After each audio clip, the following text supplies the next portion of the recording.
இருட்ட கண்டா பயம் உண்டாவதே அது ஏன்? இப்படி ஒரு கேள்வியை ஒரு பெரியவர்கிட்ட கேட்டாங்க. அதுக்கு அவர் பதில் சொல்றார், மனிதனுடைய ஆதிகால வாழ்க்கையில தொற்றிக்கொண்ட பயம் இது இது வேரூன்றி இருக்குது, இன்னமும் போகல. 50,000 வருஷங்களுக்கு முன்னாடி மனுஷன் குகைகள்ல வாழ்ந்தான். பகல்ல பயம் இருக்காது, ராத்திரியில மிருகங்கள் தாக்கும், கொல்லும், நிம்மதியா தூங்க கூட முடியாது. அதனால இந்த மனுஷனுக்கு இரவுன்னா மரணம், பயம் அப்படின்னு பழகி போச்சு. மனிதர்களுடைய எல்லா மனசையும் சேர்த்து மொத்தமா ஒரு மனசு உண்டு. மனிதர்களுடைய நினைவு இந்த மொத்த மனசுல பதிஞ்சிருக்கு, பரவுது. இந்த மொத்த மனசுல இருட்டு பற்றிய பயம் பதிந்து நீடிக்குது அப்படிங்கிறார் அவர். இந்த காலத்துல இரவை பகலாக்கிறதுக்கு எவ்வளவோ விளக்குகள்லாம் வந்தாச்சு. ராத்திரியிலேயும் மிருகங்கள் தாக்குங்கிற நிலைமை இல்லை. பாதுகாப்பான வீடுகள், விலங்குகளும் விலகி போயிட்டு, விலங்குகள்லாம் விலகி போயிட்டு, வீடுகளும் பாதுகாப்பா இருக்குது. சரி, இருந்தாலும் அந்த பழங்கால பயம் இருட்டு பயம் இன்னமும் மனுஷனை விட்டு போகல. இன்னொரு விஷயம் என்னன்னா, இருட்டுல இருந்து வெளிச்சத்துக்கு வராத மனிதர்கள் இன்னைக்கு அதிகம். ஒரு ஆளு ஆத்துக்கு மீன் பிடிக்கிறதுக்காக போனான், இன்னும் விடியல. அதுக்குள்ள வலையை எடுத்துட்டு கிளம்பி போயிட்டான். வெளிச்சம் வர்றதுக்கு முன்னாடியே போய் சேர்ந்துட்டான். விடிகிற வரைக்கும் என்ன பண்றது, சும்மா கரையிலேயே உட்காந்து காலாட்டிட்டு இருக்கிறான். காலில் ஏதோ ஒரு சின்ன மூட்டை தட்டுப்பட்டுது. இருட்டில் அது என்னன்னு சரியா தெரியல. மூட்டைக்குள்ள சின்ன சின்ன கல்லா நிறைஞ்சி இருக்குது. சும்மா பொழுது போகணுமேங்கிறதுக்காக இவன் அந்த மூட்டைக்குள்ள இருந்து ஒவ்வொரு கல்லா எடுத்து ஆத்துல வீசிக்கிட்டு இருக்கிறான். விடிகிற வரைக்கும் வேற வேலை இல்லைங்கிறதுனால எப்படி செஞ்சுக்கிட்டே உட்காந்துருக்கிறான்.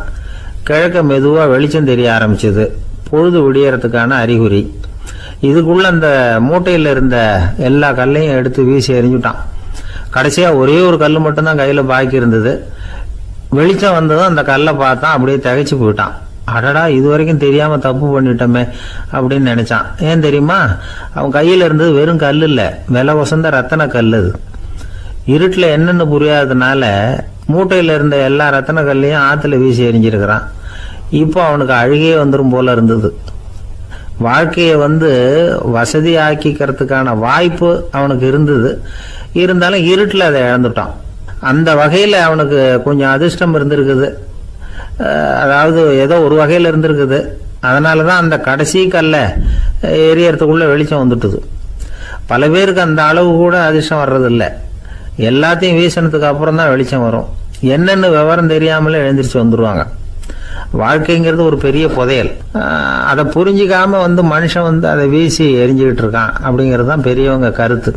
சில பேருக்கு புரிஞ்சுக்கிற நேரம் வரும், அதுக்குள்ள வாழ்நாள்லாம் ஓடி போயிருக்கும். அதுக்கப்புறம் என்ன பண்றது? நம்மால் ஒருத்தன் கையில் ஒரு சின்ன பையோட வந்துகிட்டு இருந்தான். பை உள்ள ஏகப்பட்ட நகைகள், ரத்தன கல் எல்லாம் இருக்கு. வந்துகிட்டு இருந்தவன் திடீர்னு அந்த பையை அப்படியே ஒரு குளத்துல வீசி எறிஞ்சுட்டான். மகான்கள் தான் இப்படி பற்று இல்லாம இருப்பாங்க. என்னங்க இது, விலை மதிப்புள்ள அந்த பையை இப்படி குளத்துல வீசி எறிஞ்சுட்டீங்களே, இதுக்கு என்ன அர்த்தம் அப்படின்னு கேட்டார் அவன் கூட வந்தவர். அவன் மெதுவா இவர் காதோட காதா சொல்றான், ஒரு போலீஸ்காரர் பின்னாடி வந்துகிட்டு இருக்கிறார், அவர் போனதுக்கு அப்புறம் இதை எடுத்துக்குவேன் அப்படிங்கிறான்.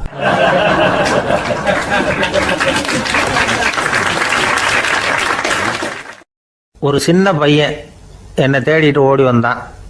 ஒரு கதை சொல்லுங்கன்னா, சொந்தமா எதுவும் தெரியாத என்ன, உங்களுக்கு சொந்தமா எதுவும் தெரியாதுன்னு எனக்கும் தெரியும் அப்படின்னா. இந்த பையன் அடிக்கடி என்கிட்ட கதை கேட்கிறவன். அதனால என்னோட ரகசியம்லாம் அவனுக்கு அத்துப்படி. அதனால தான் அவ்வளவு தெளிவா அடிச்சு விடுறான். சரி, இப்ப என்ன செய்யலாம்னு, பழைய கதை ஏதாவது ஒன்று சொல்லுங்களேன்னா. உனக்கு கிருஷ்ணதேவராயரை தெரியுமான்னு. அவர்கிட்ட நேரில் பழக்கம் இல்லை, ஆனால் அவரை பற்றி புஸ்தகத்தில் படிச்சிருக்கேன்னா. சரி, இவங்கிட்ட மேற்கொண்டு பேச்சு கொடுத்தா நம்மளை ஒரு மாதிரி ஆக்கி விடுவான் அப்படிங்கிறத யூகம் பண்ணிட்டு அவனை உட்கார வச்சு கடைசி வரைக்கும் குறுக்க பேசக்கூடாது அப்படின்னு ஒரு கண்டிஷனையும் போட்டுட்டு அந்த கதையை சொன்னேன். ஒரு சமயம் கிருஷ்ணதேவராயர் சமஸ்தானத்துக்கு ஒரு பெரிய வித்வான் சேர்ந்தாராம். என்னோட போட்டி போடுறதுக்கு இந்த ஊரில் யாராவது இருக்கீங்களா அப்படின்னு சவால் விட்டாராம். அந்த ஊரில் இருந்த பெரிய பெரிய வித்வான்லாம் இது ஏதுடா வம்பா போச்சுன்னு நினைக்க ஆரம்பிச்சிட்டாங்க.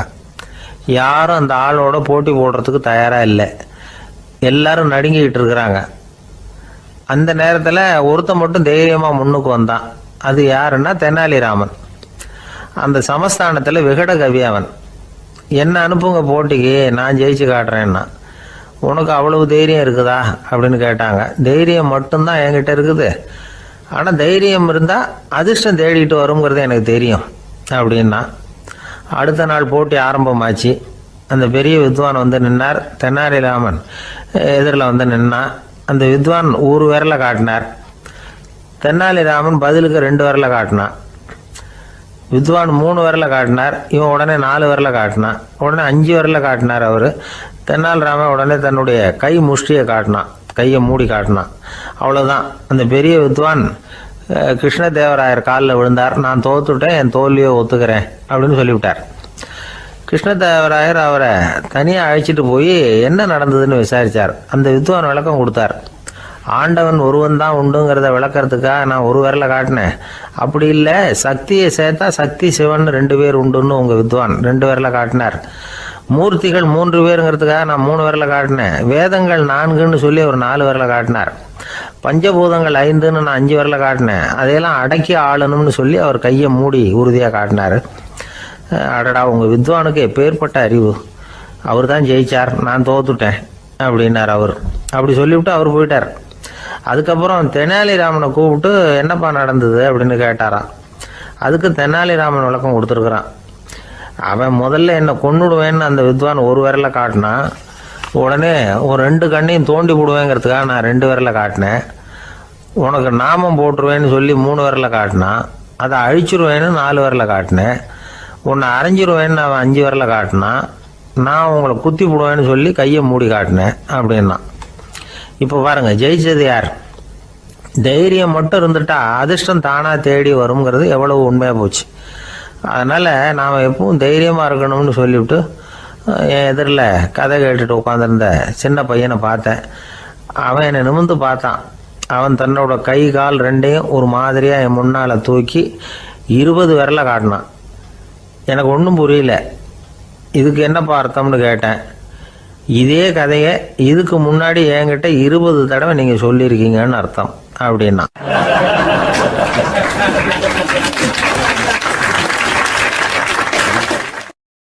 ரெண்டு பேர் சுவாரஸ்யமாக பேசிகிட்டு இருக்கிறப்போ குறுக்க புகுந்து தொந்தரவு பண்ணுறதுக்குன்னே சில பேர் இருப்பாங்க. அது ரொம்ப இடைஞ்சலாக இருக்கும். இதே மாதிரி மின்காந்தம் கூட குறுக்க புகுந்து தொந்தரவு பண்ணும். கடைசியில் அது ஒரு பெரிய இடைஞ்சலில் கொண்டாந்து விட்டுரும். சில வீடுகளில் கேபிள் கனெக்ஷன் இல்லாமல் சில தனியார் டிவி காட்சிகள் தெரியும். அதுக்கு என்ன காரணம்னா இந்த மின்காந்த குறுக்கீடு தான் காரணம். இதைத்தான் சுருக்கமாக இஎம்ஐ அப்படின்னு சொல்கிறாங்க. அதாவது எலக்ட்ரோ மேக்னெட்டிக் இன்டர்ஃபியரன்ஸ். இது ஏற்படக்கூடிய இடங்கள் எது எதுன்னு எடுத்துக்கிட்டால் அது ஒரு பெரிய பட்டியலாகவே போயிடும்.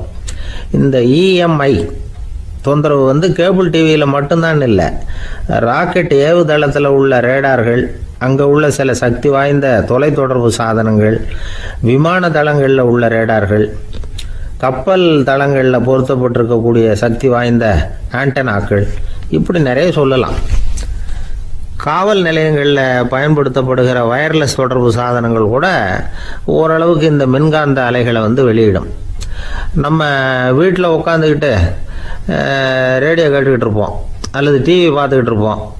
அந்த சமயத்தில் பக்கத்து தெருவில் ஒரு மோட்டார் சைக்கிள் அல்லது காரு, குறிப்பாக பெட்ரோல் இன்ஜின், அது போகிறப்போ அதில் உள்ள மின்காந்த மின்கலத்தில் அதாவது மேக்னட்டோ பேட்டரியிலிருந்து வெளிப்படுகிற மின்காந்த அலை இங்கே டிவியிலையும் ரேடியோவிலையும் கரகரப்பு உண்டு பண்ணும். சரி, இது பெருசாக என்ன இடைஞ்சலை உண்டு பண்ணிட போகுது அப்படின்னு நாம் அலட்சியமாக நினைக்கலாம். வயசானவங்களுக்கு மறதி நோயின்னு ஒன்று வரும்ல, அல்ஷமீர், அதாவது மூளையில் உள்ள செல்கள் செயலிழந்து போயிடுறது. அது செய்ய வேண்டிய வேலையை மறந்துடும். மனைவியே எதிரில் நின்னா கூட உன்னை எங்கேயோ பார்த்தது மாதிரி தெரியுதே அப்படின்னு சொல்லிட்டு இருப்பாங்க. அப்படி ஒரு மறதி. இந்த விசித்திரமான நோய்க்கு இதுவரைக்கும் மருந்தே இல்லைன்னு வேற சொல்கிறாங்க. இந்த மைக்ரோ ஓவன் அப்படின்னு சொல்லக்கூடிய சமையல் அடுப்புகள் கூட மின்காந்த அலைகளை வெளியிடுது. சமயத்தில் சில தொழிற்சாலைகளில் கூட பெரிய விபத்துக்களை இந்த இஎம்ஐ உண்டு பண்ணிவிடும். இதை பற்றி தீவிரமாக சிந்திக்க ஆரம்பித்ததே ஒரு விபத்துக்கு பிறகு தான். அமெரிக்காவுக்கும் வியட்நாமுக்கும் இடையில் போர் நடந்ததே, அந்த சமயம் அமெரிக்காவுக்கு சொந்தமான விமானம் தாங்கி கப்பல் ஒன்று வியட்நாமை தாக்கிறதுக்கு தயாராக ஏவுகணைகளோட கடலில் நிறுத்தி வைக்கப்பட்டிருந்தது. தற்செயலாக அந்த பகுதியில் கப்பல் தொலைத்தொடர்பு பகுதிக்கு அருகில் ஊடுருவிய இந்த சக்தி வாய்ந்த ரேடியோ அலைகள் ஏவுகணையில் இருந்த மின்னணு சர்க்கியூட்டை பூர்த்தி செஞ்சு வச்சுட்டுது. அவ்வளவுதான், ஏவுகணை அங்கேயே வெடித்து சிதறி போச்சு. 130 பேர் அந்த இடத்துலயே உடல் கருகி செத்து போட்டாங்க. ஏகப்பட்ட பொருள்கள் நாசம். இந்த விபத்துக்கான காரணம் என்னங்கிறத உடனடியாக யாராலையும் கண்டுபிடிக்க முடியல. ரொம்பவும் கடுமையாக முயற்சி பண்ணி கடைசியாக கண்டுபிடிச்சாங்க. இது இந்த இஎம்ஐ வேலை தான் அப்படின்னு. மின்னணு தொலைபேசிகள் இருக்க, இதில் பேசும்பொழுது நம்ம காதை அதாவது செவியை ஊடுருவக்கூடிய மின்காந்த அலையானது மூளைக்கு போய் அங்கே மூளை கட்டிகளை உருவாக்க ஊக்கம் கொடுக்குது அப்படின்னு வேற கண்டுபிடிச்சிருக்கிறாங்க. இந்த இஎம்ஐ ரொம்ப குறைஞ்ச மின்காந்த அழுத்தத்தில் நமக்கு எந்த பாதிப்பையும் ஏற்படுத்துறதில்ல. மின்காந்த அலைகள் அழுத்தத்தோடு இருக்கிற இடங்களில் ரொம்ப நேரம் இருந்தோம்னா நம்ம உடம்பின் வெப்பநிலை 2 டிகிரி செல்சியஸ் வரைக்கும் அதிகரிக்குதாம். அதனால் வெப்பநிலையை சீராக்கிறதுக்கு இதய துடிப்பும் அதிகரிக்குது. இப்படிலாம் கண்டுபிடிச்சிருக்கிறாங்க. இப்போல்லாம் இந்த மின்காந்த குறுக்கீடுகளை தடுக்கிறது எப்படி அப்படின்னு விஞ்ஞானிகள் யோசனை செய்ய ஆரம்பிச்சிருக்கிறாங்க. இந்த விஷயத்தில் அலட்சியமாக இருந்தோம்னா எதிர்காலத்தில் நிறைய பேருக்கு இந்த ஞாபக மறதி நோய் வந்துடும். அப்புறம் அது ரொம்ப கஷ்டமாக போயிடும். ஒரு குடும்ப தலைவர் தன் மனைவியை பார்த்து, யார் நீ, உன்னை எங்கேயோ பார்த்தது மாதிரி இருக்குதே அப்படின்னு சொல்லிக்கிட்டு இருந்தார். உடனடியாக அவரை போய் பார்த்தேன். வாங்க டாக்டர்கிட்ட போகலாம் அப்படின்னு. அவர் என்னை தனியாக அழைச்சிட்டு போய் காதோட காதாக மெதுவாக சொல்கிறார், இதை பாருப்பா, என் கையில் பணம் இல்லாத போகலாம், அப்படி மறதி நோய் வந்துட்டது மாதிரி நடிச்சுக்கிட்டு இருப்பேன், அவ்வளவுதான், அதை நீ கண்டுக்காத அப்படின்னார்.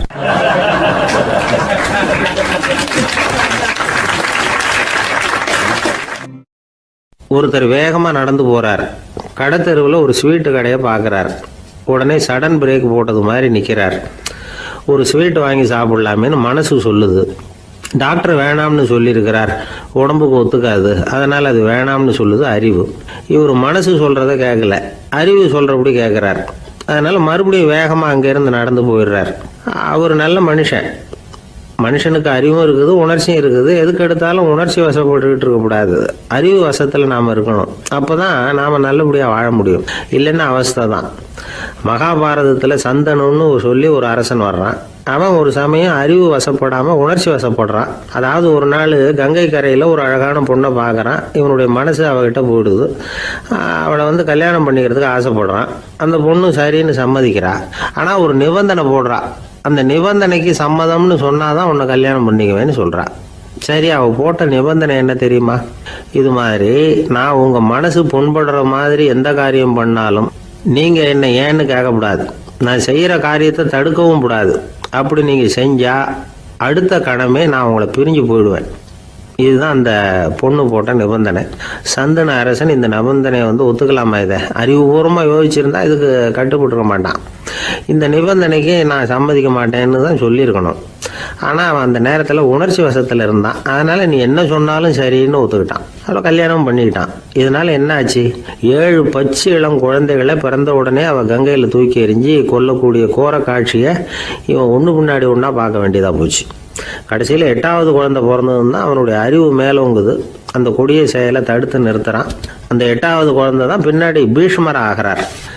ஒரு பக்தி பிரசங்கத்தில் ஒரு பேச்சாளர் இந்த விஷயத்தை சொல்லிவிட்டு இன்னொரு விஷயமும் சொன்னார். அது என்னன்னா, சந்தனு மன்னன் அறிவுக்கும் உணர்ச்சிக்கும் நடுவில் அகப்பட்டு தவிச்சதுனால அவன் வம்சத்தில் வந்த கௌரவர்கள் உணர்ச்சி வசப்பட்டாங்க, பாண்டவர்கள் அறிவு வசப்பட்டாங்க அப்படின்னு சொன்னார்.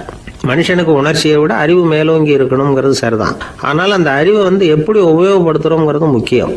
ஒருத்தர் சொன்னார், சார், இன்னைக்கு கோயம்புத்தூரில் ஒரு கல்யாணம், அதுக்கு நான் போக முடியலேன்னு நினைக்கும் பொழுது மனசுக்கு ரொம்ப வருத்தமாக இருக்குது சார் அப்படின்னார். ரொம்ப உணர்ச்சி வசப்பட்டார். அதுக்காக கவலைப்படாதீங்க சார், ஒரு வாழ்த்து தந்தி கொடுத்துருங்களேன் அப்படின்னார் இன்னொருத்தர். அது எப்படி சார் முடியும்னார் அவர். நான் தானே சார் கல்யாண மாப்பிள்ளை அப்படிங்கிறார் அந்த ஆள்.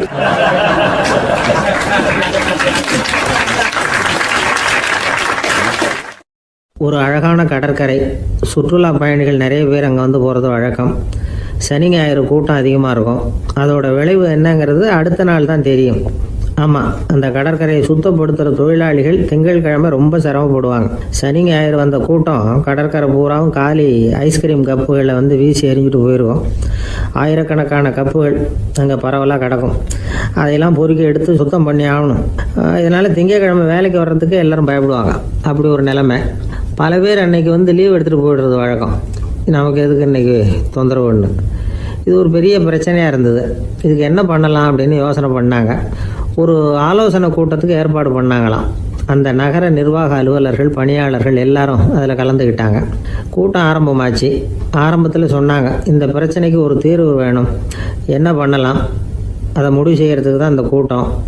இதில் நீங்கள் செய்ய வேண்டியது என்னென்னா, உங்களுக்கு தோன்றுகிற யோசனை எதுவாக இருந்தாலும் சொல்லுங்கள். கொஞ்சம் கூட தயக்கம் வேண்டாம். நாம் சொல்கிற யோசனை ஈடுபடுமா படாதா அப்படின்லாம் யோசிக்க வேணாம்.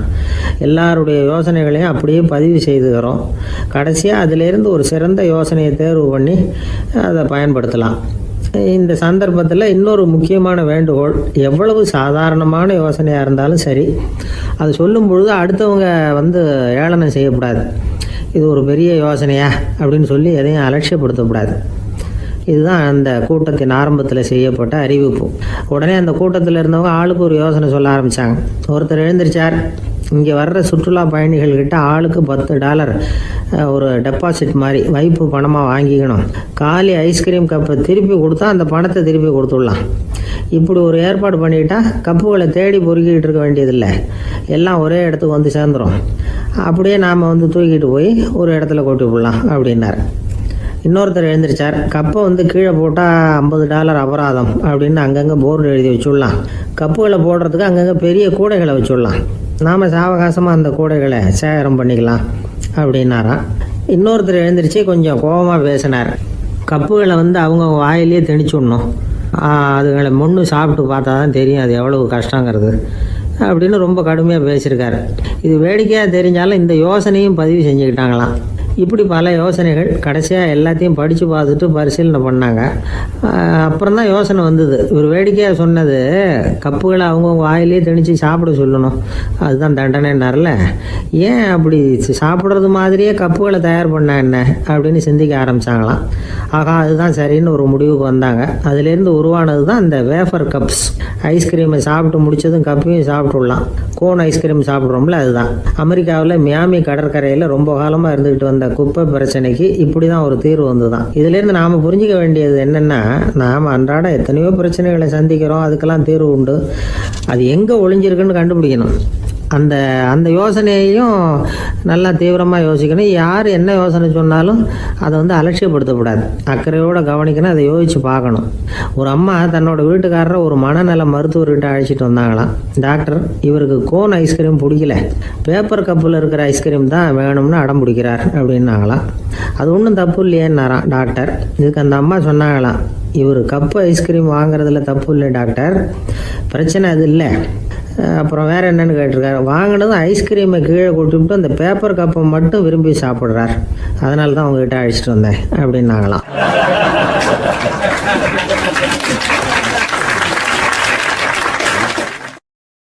ஒரு நண்பர் வந்தார். ரொம்பவும் இறுக்கமாக உடை அணிஞ்சிருந்தார். அதாவது ஆடைக்குள்ளே அவர் மாட்டிக்கிட்டு இருந்தது மாதிரி தெரிஞ்சது. ஏன் துணி குறைச்சலாக எடுத்துட்டிங்களா அப்படின்னு கேட்டோம். இல்லைங்க, எனக்கு எப்போவுமே இறுக்கமாக உடை அணிகிறது தான் பிடிக்கும் அப்படின்னார். ஒருத்தர் எப்படி உடை அணிகிறார் அப்படிங்கிறத வச்சு அந்த ஆள் எப்படிப்பட்டவர் அப்படிங்கிறத கண்டுபிடிச்சிடலாம். உடை அணிகிற விதம் ஒருத்தருடைய மனநிலையை வெளிப்படுத்துதான். இப்போ இறுக்கமான உடை அணிகிறவங்க பொதுவாக மன நிம்மதி இல்லாதவங்களாக இருப்பாங்களாம், கோபக்காரங்களாக இருப்பாங்களாம். ரொம்ப தொலைதொலைப்பாக ஆடை அணிகிறவங்க இருக்கிறாங்கல்ல, அவங்கெல்லாம் அமைதியான ஆளாக இருப்பாங்களாம், சாந்தமாக இருப்பாங்களாம். இவங்கெல்லாம் போராடுறதுக்கு சரியாக வரமாட்டாங்களாம். இப்படி ஒரு கணிப்பு இருக்குது. அதனால தான் போர் வீரர்களுக்கெல்லாம் இறுக்கமான உடையை தான் கொடுக்கறது வழக்கம். ஆனால் சன்னியாசிகளை பாருங்கள், அவங்களுக்கெல்லாம் ரொம்ப தொலை உடைகள் தான். அவங்கெல்லாம் டைட் பேண்ட் போட்டுக்கிட்டு நிற்க மாட்டாங்க சன்னியாசிகள்லாம். அதே மாதிரி சன்னியாசிகள்லாம் காவி உடைய தேர்ந்தெடுக்கிறதுக்கும் காரணம் உண்டு. பல ஆண்டுகள் சோதனை செஞ்சு பார்த்துட்டு தான் சன்னியாசத்துக்கு காவி தான் சரி அப்படின்னு முடிவு பண்ணியிருக்கிறாங்க.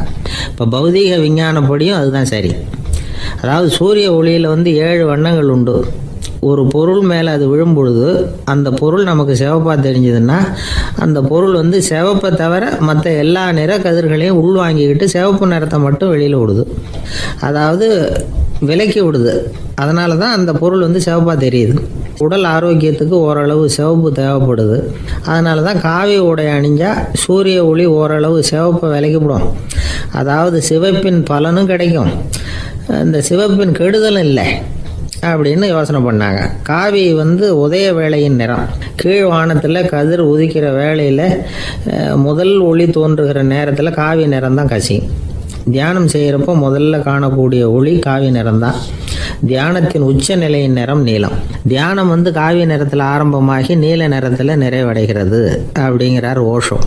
நீலம் தியான சிகரம்.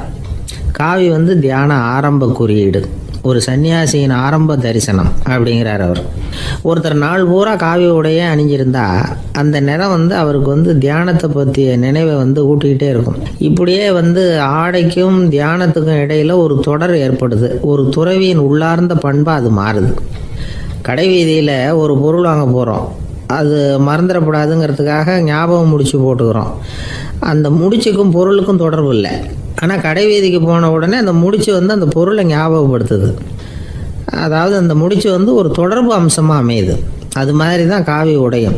ஒரு துறவி நடக்கும் பொழுது, சாப்பிடும் பொழுது, குளிக்கும் பொழுது அவருடைய காவி உடை அவருக்கு ஞாபகப்படுத்திக்கிட்டே இருக்கும். அது ஒரு நிலைப்படுத்தப்பட்ட நினைவாக, ஞாபக முடிச்சாக மாறிடுது. காவி ஆடை இல்லைன்னா ஒருத்தரால் துறவியாக முடியாதுன்னு அர்த்தம் இல்லை. அதே நேரத்தில் காவி ஆடையால் ஒன்றும் பிரயோஜனம் இல்லை, அதில் ஒன்றும் அர்த்தம் இல்லை அப்படின்னு சொல்லிட முடியாது. இதுதான் உண்மை. இவ்வளவு தூரம் காவி ஆடையை பற்றி சொல்கிறதுனால எல்லாரும் சன்னியாசியாக போயிடுங்கோ அப்படின்னு நாம் சொல்கிறதாக யாரும் நினச்சிடக்கூடாது. மனசுக்கும் நிறத்துக்கும் உள்ள சம்பந்தத்தை தெரிஞ்சுக்கிறதுக்காக தான் இவ்வளவும். நமக்கு தெரிஞ்ச நண்பர் ஒருத்தர் இருக்கிறார், ஆஃபீஸில் வேலை பார்க்குறவர். ஒவ்வொரு மாதமும் 20ஆம் தேதிக்கு பிறகு அவரை போய் பார்த்தீங்கன்னா காவி உடை அணிஞ்சிக்கிட்டு, கண்ணை மூடிக்கிட்டு, கை ரெண்டையும் விரித்து வச்சுக்கிட்டு தியானத்திலேயே உட்காந்துருப்பார். ஏன் இப்படி பண்ணுறீங்கன்னு கேட்டேன். அதாவது 20ஆம் தேதிக்கு பிறகு என் கையில் ஒரு பைசா கூட கிடையாது, ஒரு சன்னியாசி லெவலில் இருக்கிறேன், என்கிட்ட எதுவும் செலவுக்கு கேட்காத அப்படின்னு என் மனைவிக்கு நான் சூக்காக உணர்த்துறதுக்காக அப்படி உட்காந்துருப்பேன் அப்படின்னு விளக்கம் கொடுக்குறார் அவர்.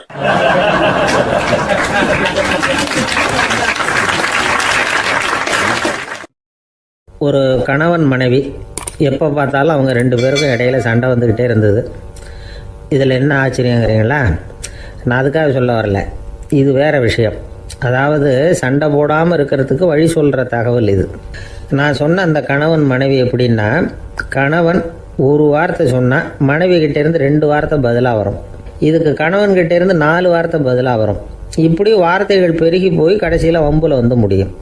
அந்த அம்மா பொறுத்து பார்த்தாங்க, அவங்களால தாக்கு பிடிக்க முடியல. பக்கத்து வீட்லேயும் ஒரு கணவன் மனைவி இருந்தாங்க, அவங்களுக்குள்ள சண்டை வர்றதில்லை. அது எப்படி அவங்களால மட்டும் சண்டை போடாமல் இருக்க முடியுது அப்படின்னு இந்த அம்மாவுக்கு ஆச்சரியம்.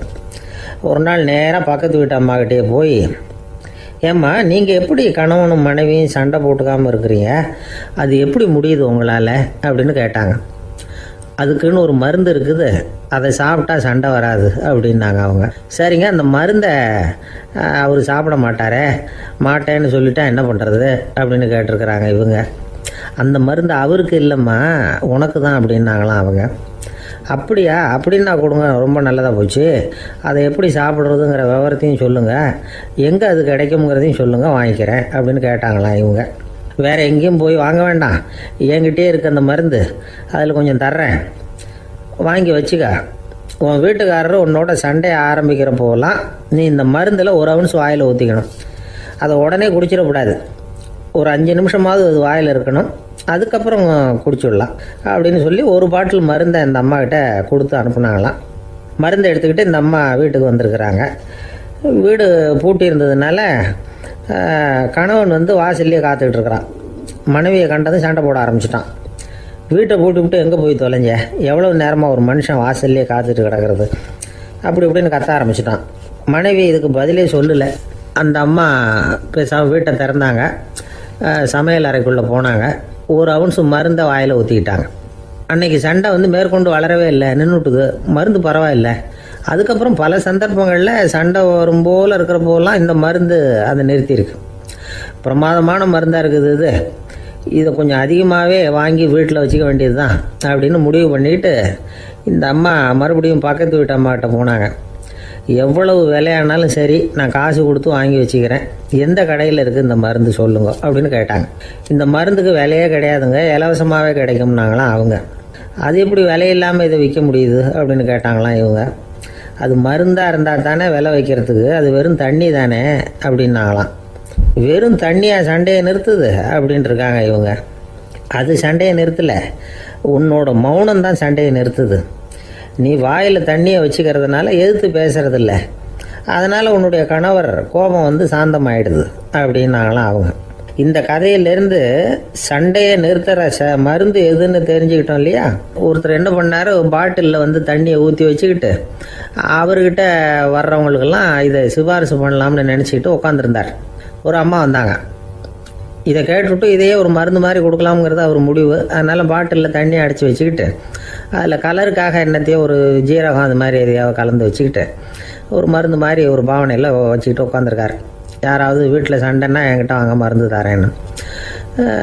ஒரு அம்மா வந்தாங்க. எனக்கும் என் வீட்டுக்காரருக்கும் அடிக்கடி சண்டை வருதுங்க அப்படின்ட்டு இருக்காங்க. கவலைப்படாதம்மா, நான் ஒரு மருந்து தரேன்னு சொல்லி வீட்டுக்குள்ளே போய் ஒரு பாட்டில் எடுத்து வந்து கொடுத்தாரு. பாட்டிலில் இருக்கிறது என்னங்கிறத சொல்லிவிட்டா அது பேரில் மரியாதை வராது இல்லையா, அதனால் சொல்லலை. அந்த அம்மா வாங்கிட்டு போனாங்க. 4 நாள் கழித்து திரும்பி வந்தாங்க. என்னம்மா வீட்டில் சண்டை நின்று போச்சான்னு கேட்டிருக்காரு இவர். அங்கே நின்று போச்சுங்க, இப்போ உங்ககிட்ட ஆரம்பமாக போகுதுன்னாங்களாம். என்னம்மா அப்படின்ட்டுருக்காரு அவர் பயந்து போய். பின்ன என்னங்க நீங்கள் என்ன மருந்து கொடுத்துருக்குறீங்க என்னங்க அப்படின்னாங்களாம் கோபமாக. அது வெறும் தண்ணி தானே அப்படின்ட்டுருக்காரு இவர். தண்ணியாக இது நல்லா பாருங்கள் அப்படின்னு அந்த பாட்டிலில் நீட்டினாங்களாம். இவர் வாங்கி பார்த்துருக்காரு. அப்புறம் தான் விஷயம் புரியுது அவருக்கு. இவர் கை தவறுதலாக அவங்க வீட்டில் இருந்த மண்ணெண்ணெய் பாட்டில் எடுத்து அவர்கிட்ட கொடுத்துருக்குறாங்க. அப்புறம் என்ன ஆகும், சண்டை வராமல்.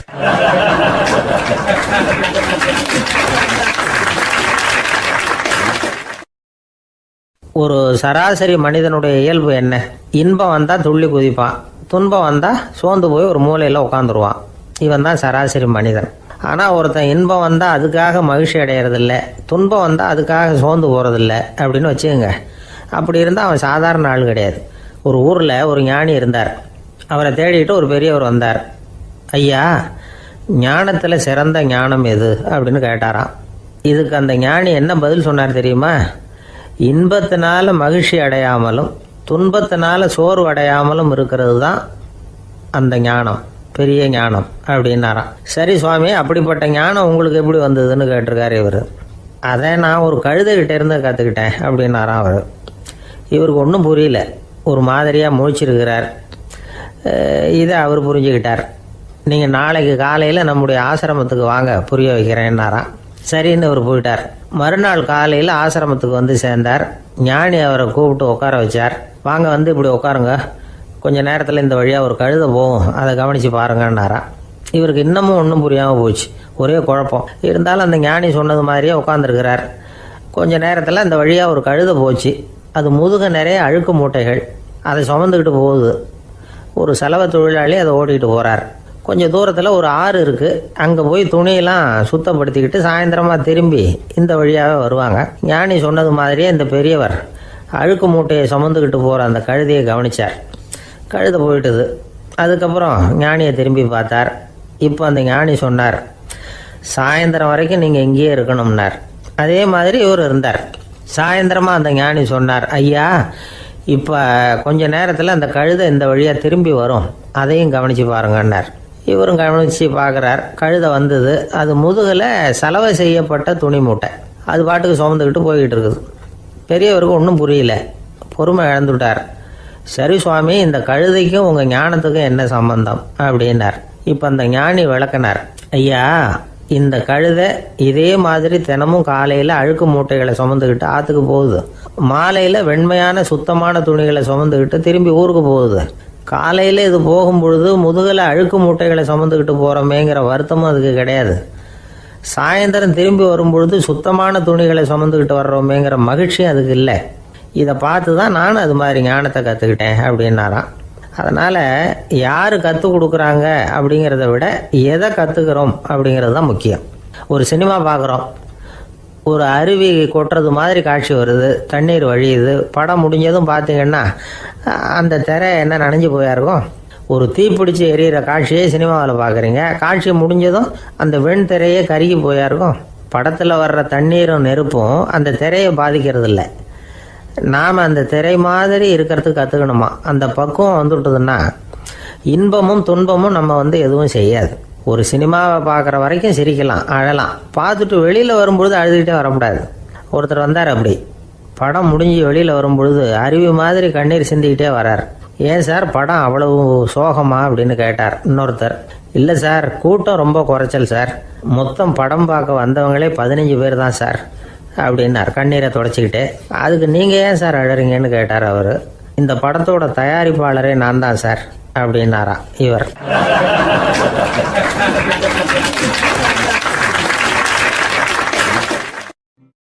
நமக்கு முன்னாடி நமக்கு வேண்டிய ஒருத்தர் ஒரு கிளாஸில் நமக்கு பழச்சாறு கொண்டாந்து வைக்கிறாருன்னு வச்சுக்கோங்க.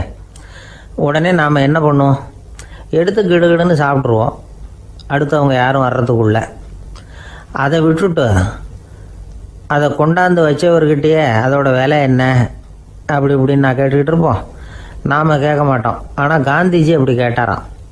எப்போ தெரியுமா? 1935. அந்த வருஷம் மே மாதத்தில் ஒரு நாள் காந்திஜி டெல்லியில் இருக்கிறார்.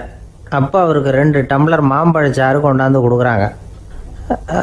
அதை வாங்குறார். இதோட விலை என்ன அப்படின்னு கேட்டார் காந்திஜி. யாருக்கிட்ட கேட்டாருன்னா மனுபென் காந்திகிட்ட கேட்குறார். அவங்க தான் கொண்டாந்து கொடுக்குறாங்க. காந்திஜிக்கு உதவி செய்கிறதுக்காக அவர் கூடவே இருந்தவங்க அவங்ககிட்ட தான் கேட்குறாரு. காந்திஜி சும்மா வேடிக்கைக்காக இப்படி கேட்குறாருன்னு நினச்சிட்டாங்க அந்த அம்மா. அதுவும் இல்லாமல் அதோட விலையை கேட்டால் காந்திஜி நிச்சயமாக அதை சாப்பிட மாட்டார் அப்படிங்கிற பயம் வேறு. அதனால் அந்த அம்மா பதில் எதுவும் சொல்லாமல் கம்முன்னு இருந்துட்டாங்க. கொஞ்ச நேரம் ஆச்சு. அந்த பழச்சாறு வச்ச இடத்துல அப்படியே இருக்குது, வச்ச இடத்துல வச்சபடியே இருக்குது. காந்திஜி அதை சாப்பிடவே இல்லை. மனுபென் காந்தி பார்த்தாங்க. மெதுவாக காந்திஜிக்கிட்ட போய் அதை சாப்பிடுங்களேன் அப்படின்னாங்க. பழச்சாறு விலை என்னன்னு கேட்டேன், அதுக்கு பதில் இல்லை. அது முதல் தப்பு. பதிலை எதிர்பார்த்திருந்தும் அதை பற்றி விசாரிக்கலை, அது 2வது தப்பு.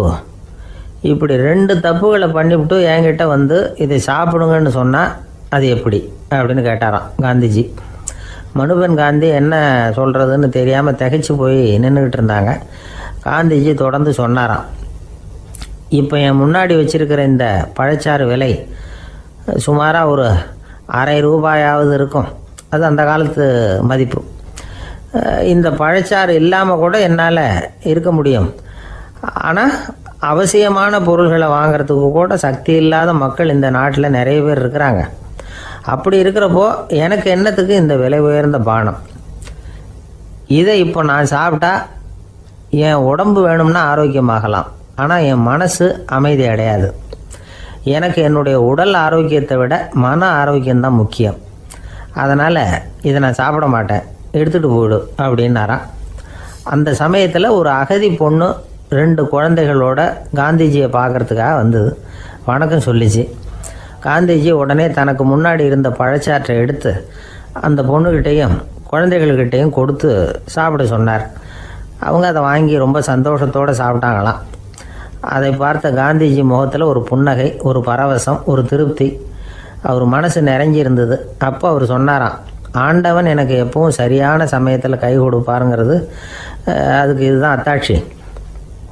நான் ஒரு இக்கட்டான சூழ்நிலையில் இருக்கிறப்போ கூட கடவுளின் கருணையால் அந்த சூழ்நிலை என்னை பாதிக்கலை. என் கூட இவ்வளவு நாள் பழகியும் கூட இங்கே இருக்கிறவங்க எனக்கு அதிக விலை உள்ள பழரசத்தை கொடுத்தாங்க. ஆனால் சரியான நேரத்தில் அதை சாப்பிட வேண்டியவங்களை என்கிட்ட அனுப்பி வச்சு என்னை சந்தோஷப்படுத்தினார் கடவுள், அவருக்கு நன்றி அப்படின்னாராம் மகாத்மா காந்தி. உடல் ஆரோக்கியத்தை விட மன ஆரோக்கியம்தான் எனக்கு முக்கியம்னு சொன்னார் பாருங்கள். அதை நாம் எல்லாரும் மனப்பூர்வமாக இன்றைக்கி சிந்திச்சு பார்க்கணும். இந்த காலத்தில் எல்லாரும் அப்படியா நினைக்கிறாங்க? எனக்கு தெரிஞ்ச ஒருத்தர் இருந்தார். தினமும் காலையில் ஒரு காஃபி சாப்பிட உட்கார்ற நேரத்தில் பக்கத்து வீட்டுக்காரர் வந்து சேருவார் கரெக்டாக.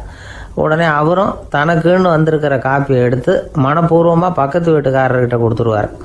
அதுக்கப்புறம் அவருக்காக வேறு காப்பி போட்டு கொண்டாந்து கொடுத்தாலும் வேண்டான்னு சொல்லிடுவார்.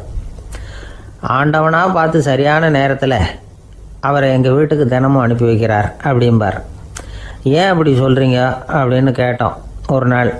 அதுக்கு அவர் சொல்கிறார், எனக்கு என்னோட உடல் ஆரோக்கியம்தான் முக்கியம். இதை கடவுள் புரிஞ்சுக்கிட்டு எங்கள் வீட்டு காப்பியை சாப்பிட்றதுக்கு தினமும் அடுத்த வீட்டுக்காரனை அனுப்பி வைக்கிறார் அப்படின்னார் அவர்.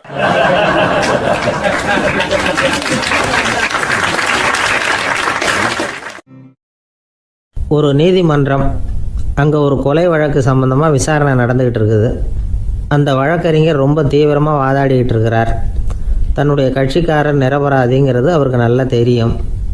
அதனால தான் அவர் சார்பாக வாதாடுறதுக்கே ஒத்துக்கிட்டார்.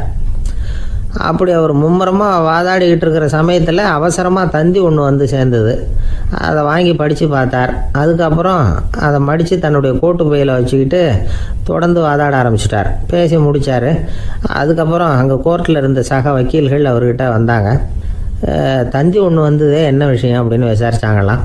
அப்போ அவர் சொல்லியிருக்கிறார், ஊரில் சிகிச்சைக்காக போயிருந்த என்னுடைய மனைவி இறந்து போனதாக தந்தி வந்திருக்குது அப்படின்னாராம். மற்ற வக்கீல்களுக்கு அதிர்ச்சி.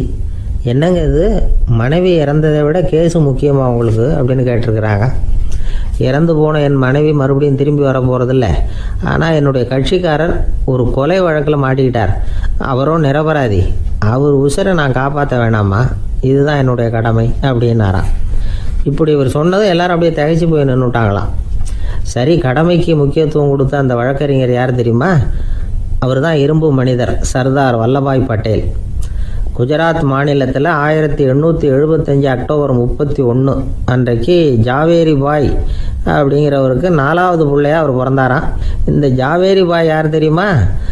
ஜான்சி ராணி லட்சுமி பாய் போர் படையில் ஒரு வீரராக பணிபுரிஞ்சவர். இளம் வயசில் வல்லபாய் பட்டேல் ரொம்ப சிரமப்பட்டு படிச்சிருக்கார். விடாமுயற்சி வெற்றியை கொடுத்தது. கல்லூரியிலையும் காலடி வச்சார். அதுக்கப்புறம் வக்கீல் பட்டத்தையும் வாங்கினார். பிரிட்டிஷ் ஆட்சி நடந்துக்கிட்டு இருந்த சமயம் குஜராத்தை சேர்ந்த பர்டோலி தாலுக்காவில் விவசாயிகள் மேலே அரசாங்கம் திடீர்னு நில வரியை வசதி விட்டு தான். ஏழை விவசாயிகள் ரொம்ப கஷ்டப்பட்டுருக்காங்க. அரசாங்கம் வரி செலுத்தாத விவசாயிகளின் நிலங்களையெல்லாம் ஜப்தி செஞ்சுதான். அரசாங்கத்தை எதிர்க்கிறவங்களையெல்லாம் கைது பண்ணி சிறையில் அடைச்சிட்டாங்களாம். சில பேர் வீடு வாசல் ஆடு மாட்டையெல்லாம் விற்று கூட வரி கட்ட வேண்டிய நிலைமைக்கு ஆளாயிட்டாங்க. வழக்கறிஞர் வல்லபாய் பட்டேல் நில வரியை உடனே ரத்து பண்ணணும் அப்படின்னு பம்பாய் கவர்னருக்கு ஒரு கடிதம் எழுதினார். எந்த பலனும் இல்லை. உடனே எல்லா விவசாயிகளையும் அணி திரட்டினார். அதுக்கு தானே தலைமை தாங்கினார். சத்தியாகிரகம் நடத்தினார். அந்த பகுதியில் எந்த வேலையும் நடக்கலை. வேறு வழி இல்லை. ஆட்சியாளர்கள் உடனே வரியை ரத்து பண்ணாங்க. சிறையில் இருந்தவங்களெல்லாம் வெளில விட்டாங்க. 1928 ஆகஸ்ட் 6 சர்க்காருக்கும் விவசாயிகளுக்கும் இடையில் ஒரு உடன்பாடு ஏற்பட்டது. அதுக்கப்புறம் தான் நிலைமை சரியாக போச்சான்.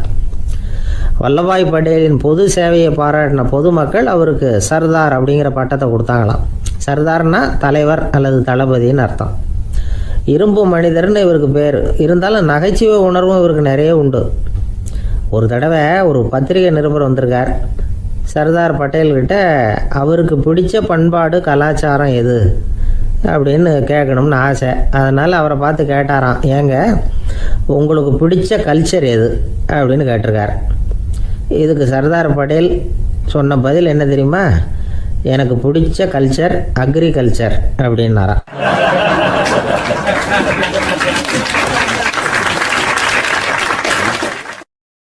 தானத்துல சிறந்தது எது அப்படின்னு ஒரு கேள்வியை கேட்டு, தானத்துல சிறந்தது நிதானம் அப்படின்னு அதுக்கு ஒரு பதிலும் சொல்றவங்க உண்டு. நிதானம் ரொம்ப அவசியம். அதுவும் இன்றைய உலகத்துக்கு ரொம்ப அவசியம். இன்னைக்கு உலகம் ரொம்ப பரபரப்பா போய்கிட்டு இருக்குது. பொறுமையா இருக்கணும்னு நினைக்கிறவங்களால கூட அப்படி இருக்க முடியறதில்ல. பொறுமையை சோதிக்கிறது மாதிரி பல சம்பவங்கள். அதையெல்லாம் சந்திச்சே தீர வேண்டியிருக்குது. எங்க போனாலும் கியூவில் நிற்க வேண்டியிருக்குது. எங்க போனாலும் காத்துக்கிட்டு இருக்க வேண்டியிருக்கு. ஆஃபீஸ்லேயோ வீட்லேயோ கூட நீங்கள் நிதானமாக பொறுமையாக நடந்துக்க தெரியலன்னா உங்களுக்கு சிடுமூஞ்சி, முசுடு இப்படிலாம் பேர் வச்சுருவாங்க. அது உங்களுக்கு தேவையா? சரி, வாழ்க்கையில் பொறுமைசாலின்னு பேர் வாங்கிறதுக்கு என்ன வழி? முதல் பாயிண்ட், நீங்கள் நினைக்கிறது, எதிர்பார்க்கறது, செய்யறது எல்லாமே 100% கரெக்டாக நடக்கணும்னு ஆசைப்படக்கூடாது. எதுவாக இருந்தாலும் அதில் ஓரளவுக்கு தவறு நடக்கலாம் அப்படிங்கிறத எதிர்பார்த்தே இருக்கணும். ஓரளவுக்கு அதை அனுமதிக்கணும்.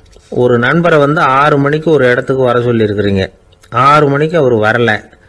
உடனே பொறுமை இழந்து நடந்துக்கக்கூடாது. ஒரு 10 நிமிஷம் டிலே ஆகலாம். ஒரு வர்ற வழியில் பஸ்ஸு கூட ஏதாவது டிராஃபிக்கில் மாட்டியிருக்கலாம். அதெல்லாம் எதிர்பார்த்தே கொஞ்சம் காத்திருக்கிறதுல ஒன்றும் தப்பு இல்லை. சில சமயம் டிலே ஆகிறது கூட நல்லதாக முடியும். ஒரு பஸ்ஸை தவற விட்டுட்டு ஐயோ கொஞ்சம் ஒரு 2 நிமிஷம் முன்னாடி வந்திருந்தா பிடிச்சிருக்கலாமே அப்படின்னு தவிச்சிக்கிட்டு இருப்பாங்க சில பேர். அடுத்தபடியாக வர்ற பஸ்ஸு நேரடியாக நீங்கள் போக வேண்டிய இடத்துக்கே கொண்டு போய் விடுற பஸ்ஸாக கூட இருக்கலாம். அது உங்களுக்கு முன்னாடி தெரியாதுல்ல. சில நெருக்கடியான சூழ்நிலைகளை தமாஷா எடுத்துக்கிறதுக்கு பழகிக்கணும். சில இடங்களுக்கு போகிறப்ப காத்திருக்கிறதுக்கு நம்ம மனசை தயார்படுத்திக்கிட்டே போகணும். ஒரு ரயிலுக்கோ பஸ்ஸுக்கோ அல்லது விமானத்துக்கோ கப்பல் பிரயாணத்துக்கோ போகிறப்போ அங்கே போய் நீங்கள் மணிக்கணக்கில் கூட காத்துக்கிட்டு தான் இருக்கணும். புறப்படுற நேரம் கூட மாறலாம். நீங்கள் போய் சேர்ந்ததும் அது உடனே புறப்படணும்னு கட்டாயமாக என்ன? அது மாதிரி சமயத்தில் படிக்கிறதுக்குன்னு சில சுவாரஸ்யமான புத்தகங்களையும் கையில் எடுத்துக்கலாம். உங்களை சுற்றி எவ்வளவோ சுவாரஸ்யமான சம்பவங்கள் நடந்துக்கிட்டு இருக்குதுல்ல, அதையெல்லாம் வேடிக்கை பாருங்கள். எதுக்காக காத்துக்கிட்டு இருக்கிறோமோ அந்த காரியத்தில் உண்மையாகவே நமக்கு ஒரு அக்கறை இருந்தால் நமக்கு போர் அடிக்காது. சில கோயில்களில் பார்த்துருப்பீங்க, தரிசனத்துக்காக பக்தர்கள் நாள் கணக்கில் காத்துக்கிட்டு இருப்பாங்க. அவங்களெலாம் அழுத்துக்கிறது இல்லை. ஆண்டவனை தரிசிக்கணுங்கிற உண்மையான அக்கறை இருக்கிறதுனால அவங்களுக்கு போர் அடிக்கிறது இல்லை. ஆனால் சில சினிமா தியேட்டரில் கூட பார்க்கலாமே, சினிமா கியூ கூட அப்படி தான். சாயந்தரம் 6 மணி ஆட்டத்துக்கு காலம்பரம் 6 மணிக்கே போய் கூட காத்துக்கிட்டு இருப்பாங்க. அவங்களுக்கெல்லாம் போர் அடிக்காது, படம் பார்க்குற ஆர்வம். இன்னொரு முக்கியமான விஷயத்தை நாம் பழக்கப்படுத்திக்கணும். லிவ் ஃபார் தி மூமெண்ட் அப்படிங்கிறாங்க நிபுணர்கள். ரொம்ப பேர் எப்படின்னா அடுத்தபடியாக நடக்க போகிற விஷயத்திலேயே கவனமாக இருப்பாங்க. அந்த நினைப்புலேயே இந்த நிமிஷத்தை பொறுமை இல்லாமல் கழிப்பாங்க. ஒருத்தர் இருக்கார், அவர் எப்படின்னா ஆஃபீஸ் முடியறதுக்குள்ளேயே சார் 5 மணிக்கெல்லாம் ரெடியாக இருங்க, நாம் அந்த ஹோட்டலில் போய் டிஃபன் சாப்பிட்ணும் அப்படின்னு 4 மணிலேருந்து சொல்லிகிட்டு இருப்பார். 4:55 பரபரப்பாக ஓடி வருவார். 2 பேரும் புறப்படுவோம், ஹோட்டலுக்கு போவோம், சாப்பிட்டுக்கிட்டு இருப்போம். அப்படி சாப்பிட்டுட்டு இருக்கிறப்ப சார் சாப்பிட்டு முடித்ததும் நேராக ஒரு ஜவுளி கடைக்கு போகிறோம் அப்படிம்பார். பரபரக்க சாப்பிட்டு முடிப்பார், புறப்படுவார். ஜவுளி கடையில் அவசரமாக சீக்கிரம் பில் போடுங்க சார், சினிமாவுக்கு நேரம் ஆகிடும்பார். சினிமா தியேட்டரில் உட்காந்து அடுத்தபடியாக எங்கே டின்னர் சாப்பிட்றதுன்னு யோசனை பண்ணிகிட்டு இருப்பார். ராத்திரி படுக்கையில் விழுந்ததுக்கு அப்புறமும் நாளைக்கு காலையில் எழுந்திரிச்சதும் அதை பண்ணணும் இதை பண்ணணும்னு திட்டம் போட்டுக்கிட்டே இருப்பார். அதாவது எப்பவும் அடுத்த நிமிஷம், அடுத்த நாள், அடுத்த வாரம், அடுத்த வருஷம், இதுதான் அவங்க சிந்தனை. இந்த நிமிஷம் என்ஜாய்மெண்ட்டை அவங்க இழந்துடுறாங்களாம். அதனால தான் வாழ்நாள் பூரா பொறுமையின்மை, அவஸ்தை, அல்லல். அதனால் நாம் எல்லாரும் வாழ்க்கையில் நிதானமாக இருக்கிறதுக்கு கற்றுக்கணுமா. அதுக்காக இந்த நிதானத்துக்கு வேறு விதமான அர்த்தம் பண்ணிக்கக்கூடாது. ஒருத்தர் அப்படித்தான் ஒரு தடவை அவருடைய குதிரை காணாமல் போயிட்டு தான்.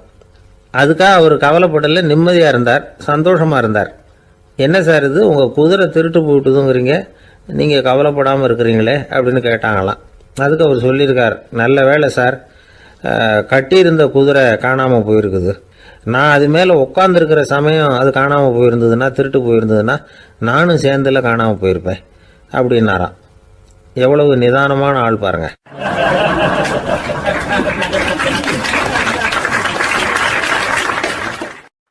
ஒரு நண்பர் சினிமா படம் தயாரிக்கிறவர், அவர்கிட்ட ஒரு நாள் பேசிக்கிட்டு இருந்தேன்.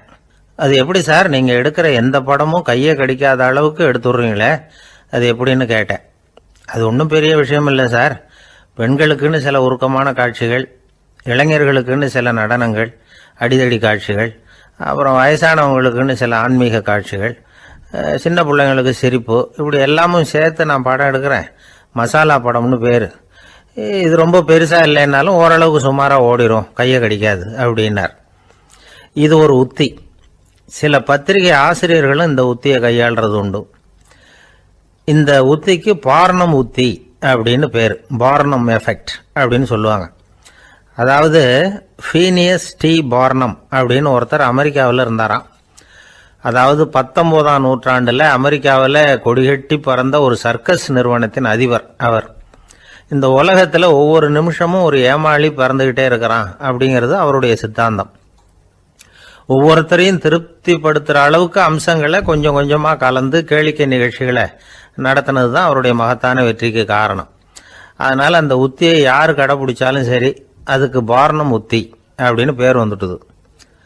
ஜோசியம் சொல்கிறவங்களுக்கும் இந்த உத்தி தான் கை கொடுக்குது. ஒரு விஷயத்தை ஒருத்தருடைய கோள் நிலைகள் அல்லது கையெழுத்து நிரூபிக்கிறதாக அவர்கிட்ட சொன்னால் அதை அவர் நம்பிவிடுவார். ஆனால் அந்த விஷயம் நல்லதாக இருக்கணும், நேர்மையானதாக இருக்கணும், அதாவது பாசிட்டிவாக இருக்கணும். 8ஆம் இடத்துல குரு, 9ஆம் இடத்துல சனி, நீங்கள் ஒரு பெரிய மேதை தான் அப்படின்னு சொல்லுவாங்க. கேட்குறவங்களுக்கு அதை மறுக்கிறதுக்கு மனசு வராது. அப்படி சொல்லும் பொழுது கூடவே என்ன கொஞ்சம் முன்கோபம் அதிகமாக இருக்கும், இருந்தாலும் அது உடனே மறைஞ்சிரும். அப்படின்னு சில அற்ப விஷயங்களையும் சொன்னாலும் அதையும் சரிதான்னு சொல்லி ஒத்துக்குவாங்க. ஆளுமையை எடை போடுகிற ஒரு நிறுவப்பட்ட உத்தியின் மூலமாக தன்னுடைய குணாதிசயங்கள் கண்டுபிடிக்கப்பட்டதாக அவர் நம்புறது தான் இதுக்கு காரணம். இந்த மாதம் பணத்தட்டுப்பாடு கொஞ்சம் இருக்கும், உடம்புல ஏதாவது கொஞ்சம் அசௌகரியம் இருக்கும், வீட்டுக்குள்ளே லேசாக மனஸ்தாபம் வரலாம், இது மாதிரி பொதுப்படையாக சிலதை சொன்னாலே போதும், மக்களை நம்ப வச்சுடலாம். இதெல்லாம் நமக்கு மட்டும்தான் ஏற்படுது அப்படின்னு சொல்லி அவங்க நினைக்கிறது தான் காரணம். இதுதான் பாரணம் உத்திங்கிறது. மனிதர்கள் பாராட்டுக்களை விரும்புகிறதும் விமர்சனங்களை வெறுக்கிறதும் பாரணம் உத்தியின் அடுத்த கூறு. அதனால் ஒருத்தருக்கு ஜோசியம் சொன்னாலும் சரி, அவருடைய ஆளுமையை மதிப்பிடுறதாக இருந்தாலும் சரி, அவரை புகழற மாதிரி இருந்தாலும் சரி, அப்படி இருந்தால் தான் அது சரியாக இருக்கும். சாதகமான விஷயங்களை அதிகமாகவும் பாதகமான விஷயங்களை நாசூக்காகவும் சொன்னால் மக்கள் அதை நம்பிடுவாங்க. ஒருத்தரை கருமின்னு சொன்னால் ஏற்றுக்க மாட்டார். அதையே கொஞ்சம் மாற்றி நீங்கள் கொஞ்சம் சிக்கனமான ஆசாமி அப்படின்னு சொன்னால் நீங்கள் சொல்கிறது சரிதான் சார் அப்படிம்பார். நீங்கள் பெரிய செலவாளி தான், இருந்தாலும் நல்ல விஷயங்களுக்கு தான் செலவழிப்பீங்க அப்படின்னு சொல்லணும். இப்படி இந்த பாரணம் உத்தியை கடைபிடிச்சி இன்னைக்கு வெற்றிகரமாக காலம் தள்ளுறவங்க நிறைய பேர் இருக்கிறாங்க. இந்த உலகத்தில் ஒவ்வொரு நிமிஷமும் ஒரு ஏமாளி பறந்துக்கிட்டே இருக்கிறான் அப்படிங்கிறது தான் ஃபீனியஸ் பார்னம் அவர்களுடைய நம்பிக்கை. அதை விட அடுத்தவங்களை ஏமாளியாக நினைக்கிற மனுஷர்கள் தான் இன்னைக்கு உலகத்தில் ரொம்ப அதிகம். ஒருத்தர் தன்னுடைய மேல் அதிகாரிகிட்ட போய், ஐயா ஒரு நாள் லீவு வேணும், என் தங்கச்சிக்கு கல்யாணம் அப்படின்னார். அவர் பார்த்தார், ஒரு 10 நிமிஷம் வெளியில் இருங்கன்னார். 10 நிமிஷம் கழித்து கூப்பிட்டார், இதை பாருங்க, நீங்கள் சொல்கிறது பொய், இப்போ உங்கள் தங்கச்சிக்கு ஃபோன் பண்ணேன், அவங்க தனக்கு 2 வருஷத்துக்கு முன்னாடியே கல்யாணம் ஆகிட்டதாக சொல்கிறாங்க அப்படின்னார். உடனே இவர் சொன்னார், சார் இப்போ நீங்கள் சொல்கிறதும் பொய்யாக தான் இருக்கணும், ஏன்னா நிஜமாக எனக்கு ஒரு தங்கச்சியே கிடையாது அப்படின்னார்.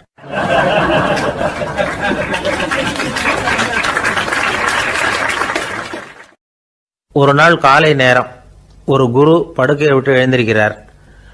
உடனே சீடர்களை பார்த்து எல்லாரும் இப்படி வாங்கங்கிறார். எல்லாரும் வர்றாங்க வேகமாக.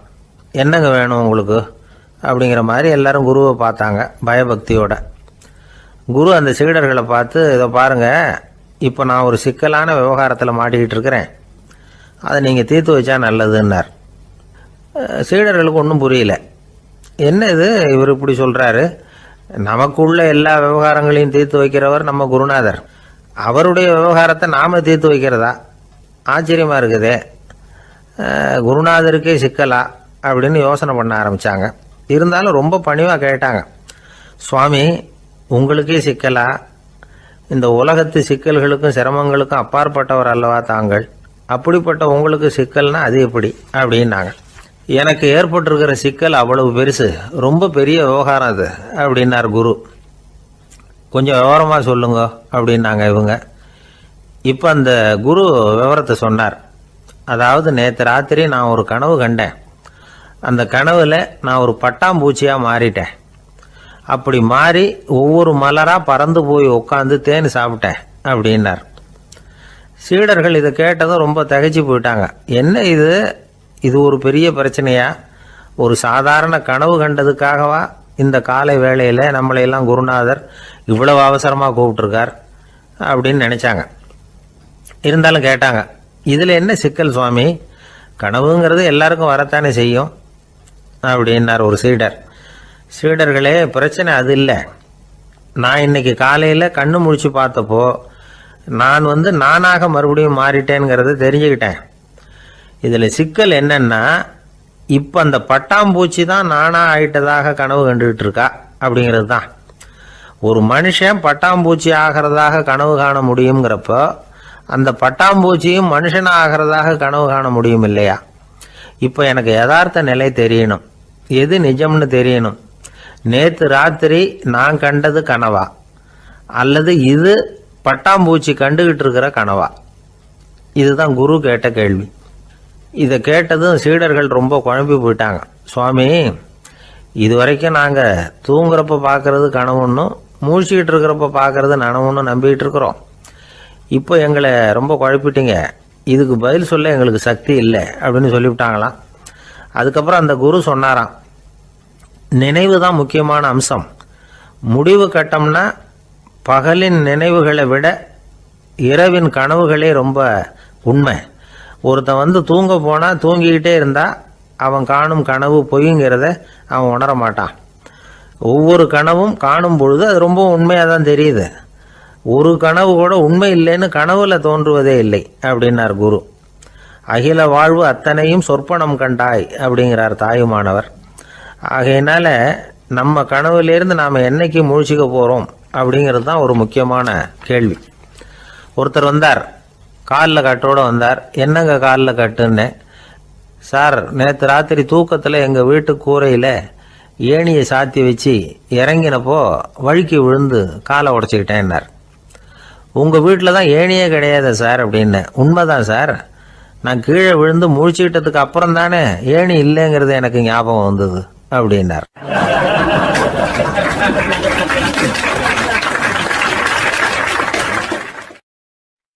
சில பேர் ஆளை பார்த்தா 60 வயசு மாதிரி தோணும். உண்மையான வயசு என்னன்னு பார்த்தா 40 அல்லது 45 சில பேரை பார்க்கறதுக்கு 45 மாதிரி தெரியும், உண்மையிலேயே 65 தாண்டி இருப்பாங்க. ஒரு மனிதனுக்கு 2 வகையான வயது உண்டுங்கிறார் ஓஷோ. அதாவது உடம்புக்குன்னு ஒரு வயசு, மனசுக்குன்னு ஒரு வயசு. முதல் உலக மகாயுத்தம் நடந்தது இல்லையா, அது முடிஞ்சதுக்கு அப்புறம் முதல் தடவையா மனிதனின் மூளை வளர்ச்சியை பற்றி மனநல வைத்தியர்கள் ஒரு கணக்கெடுப்பு சோதனை நடத்தினாங்களாம். அது வரைக்கும் மனிதனுக்கு 2 வகையான வயது உண்டுன்னு யாரும் சிந்திச்சதே இல்லையா. அந்த உலக மகாயுத்தம் முடிஞ்சதுக்கு அப்புறம் மனிதனுடைய சராசரி மனதின் வயதை கணக்கிட்டு பார்க்கும் பொழுது அவங்களுக்கெல்லாம் ரொம்ப அதிர்ச்சியாக இருந்துதான். ஏன்னா அது ரொம்ப பின்தங்கிய நிலையில் இருந்திருக்கு, வளர்ச்சி அடையாத நிலையில் இருந்திருக்கு. அவங்க கண்டுபிடிச்ச பிரகாரம் அப்போ மனசோட சராசரி வயசு என்ன தெரியுமா? 14. அப்படின்னா பார்த்துங்க, உடல் ரீதியாக ஒருத்தரோட வயசு 70 கூட இருக்கலாம், ஆனால் மனசோட வயசு 14 தான். இதுக்கு நேர்மாறாக அமைஞ்சு போச்சுன்னு வச்சுங்க. அதாவது ஒருத்தருக்கு உண்மையிலேயே 14 வயசு, அதாவது உடலோட வயசு 14, அவரோட மனசின் வயசு 70ன்னு வச்சுக்கோங்க. இப்படி அமைஞ்சுட்டுதுன்னா அவர் சீக்கிரம் ஞானத்தன்மை அடைஞ்சிருவார் அப்படின்னு அர்த்தம். இப்போ நமக்கெல்லாம் உடம்போட வயசு மனசோட வயசு ரெண்டும் ஒன்றா இருந்துட்டா அதுவே போதும், அதுவே பெரிய விஷயம். இப்போ எமர்சன் கிட்ட போய் ஒருத்தர் கேட்டாரா உங்கள் வயசு என்ன அப்படின்னு.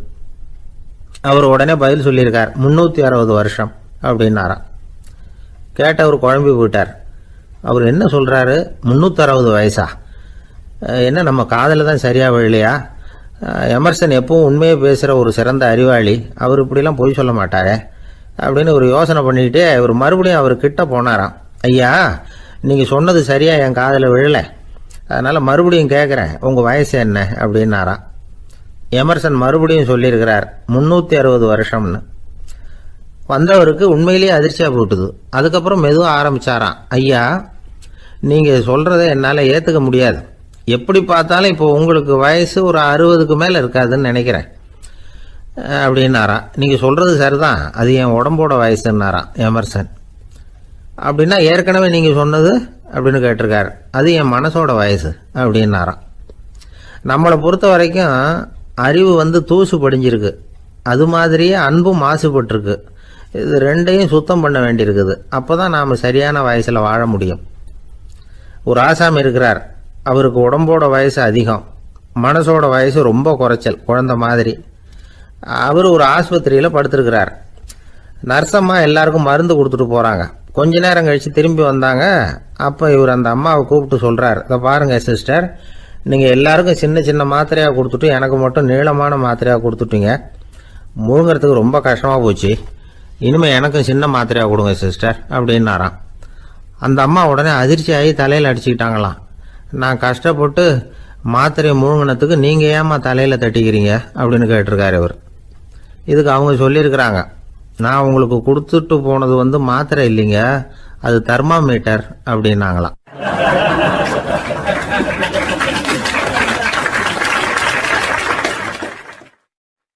எனக்கு அதிர்ஷ்டமே இல்லை சார் அப்படின்னார் ஒருத்தர். ஏன் அப்படி சொல்றீங்கன்னு கேட்டோம்.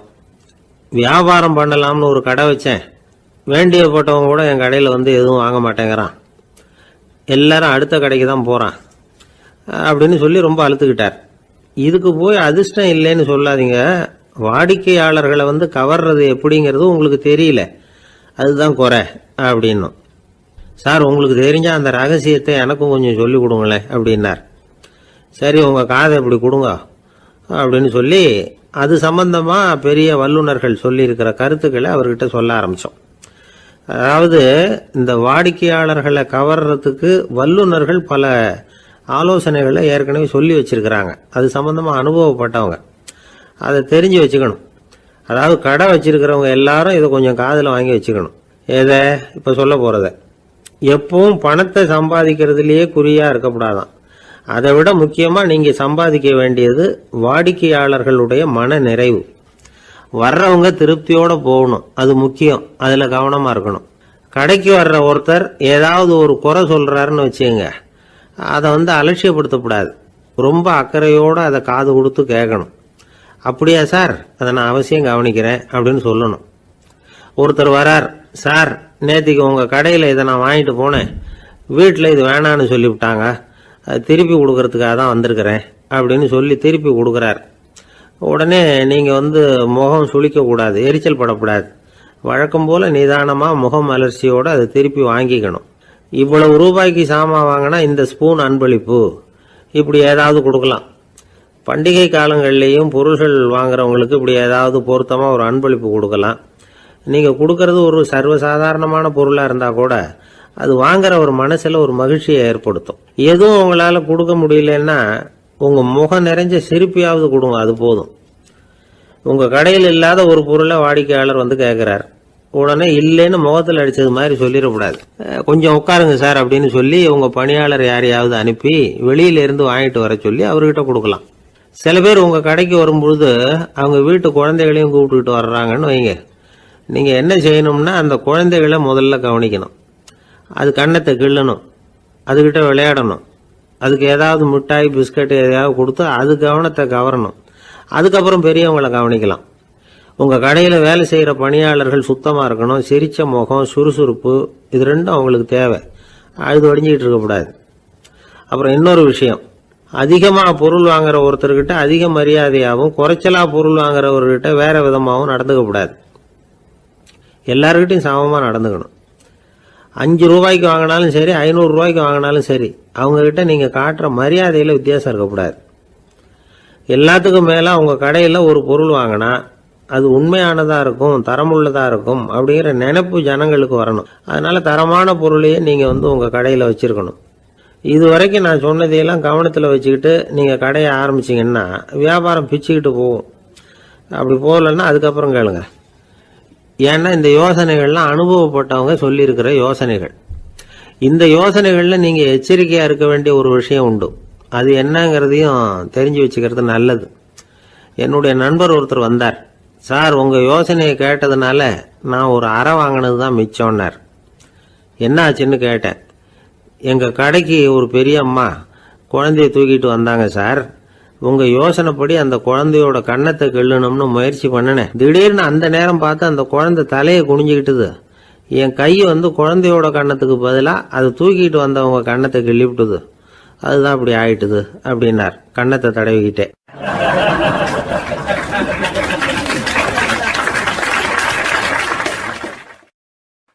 ஒருத்தர் ஓடி வந்தார். இன்னொருத்தரை பார்த்து, சார் உங்கள் சைக்கிளை ஒரு நாள் இரவல் கொடுங்களேன், பக்கத்து ஊருக்கு போயிட்டு வர வேண்டியிருக்கு அப்படின்னார். இவர் சைக்கிளை கொடுத்து பத்திரமா கொண்டுட்டு போங்கன்னார். சார் இதை பத்திரமா கொண்டு போகிறேன், கவலையே வேணாம், ஏன்னா இது உங்களோட சைக்கிள் அப்படின்னு நான் நினைக்கல, என்னோட சைக்கிளாக நினைக்கிறேன் அப்படின்னார். அதுக்கப்புறம் தான் இவருக்கு உண்மையாகவே பயம் வந்துட்டுது. ஏன்னா அவர் சொன்னது மாதிரி அதை தன்னோட சைக்கிளாகவே நினச்சி தள்ளிட்டு போட்டா என்ன பண்ணுறது? எது எதை நம்முடையதா நினைக்கணுங்கிறதுக்கு ஒரு வரையறை இருக்கு. சில பேர் ஆபீஸையே வீடா நினைச்சு விடுறது உண்டு. அப்படிப்பட்டவங்க கூட வீட்டை ஆபீஸா நினைக்கிறது இல்லை. ஏன்னா வீட்டில் இவர் ஆபீஸரா நடந்துக்க முடியறதில்லை. இதெல்லாம் ஒரு பக்கம் இருக்கட்டும், இப்போ விஷயத்துக்கு வருவோம். பொறியியல் மேதை டாக்டர் விஸ்வேஸ்வரய்யா இருந்தார் இல்லையா, பாரத ரத்னா விருதெல்லாம் கொடுத்தாங்களே. ஆபீஸ் வேலை வேற, சொந்த வேலை வேற அப்படிங்கிறதுக்கு ஒரு உதாரணமா இருந்தவர் அவர். மைசூர் மகாராஜா கிட்ட திவானா இருந்தார். அவர் ஒரு நாள் அரசாங்க வேலை காரணமா வெளியூர் போயிருந்தார். ஹாசன்கிற ஊருக்கு பக்கத்துல ஒரு பயண மாளிகை, அங்க தங்கிவிட்டார். ராத்திரி அங்க தங்கி இருந்துட்டு விடிஞ்சதும் ஊருக்கு திரும்புறதாக திட்டம். ராத்திரி தூங்குறதுக்கு ரொம்ப நேரம் ஆயிட்டுது. ரொம்ப நேரம் வரைக்கும் அரசாங்க சம்பந்தப்பட்ட வேலைகளையே பார்த்துக்கிட்டு இருக்கிறார். அரசாங்க ஃபைல்கள் நிறைய இருந்தது. அதையெல்லாம் ஒவ்வொன்றா எடுத்தார், படித்து பார்த்தார், பரிசீலனை பண்ணார். அதில் எழுத வேண்டியதை எழுதினார், கையெழுத்து போட்டார். ஒரு வழியாக அந்த வேலையெல்லாம் முடிஞ்சுது. அதுக்கப்புறம் என்ன பண்ணார்னா, தன்னுடைய சூட்கேஸை திறந்தார். அதிலிருந்து 2 மெழுகுவத்தியை எடுத்து கொளுத்தி வச்சார். அந்த பயண மாளிகையில் அது வரைக்கும் எரிஞ்சுக்கிட்டு இருந்த மின்சார விளக்குகளை அணைச்சுட்டார். அதுக்கு பிறகு அந்த மெழுகுவத்தி வெளிச்சத்தில் சில புத்தகங்களை தொடர்ந்து படிக்க ஆரம்பிச்சிட்டார்.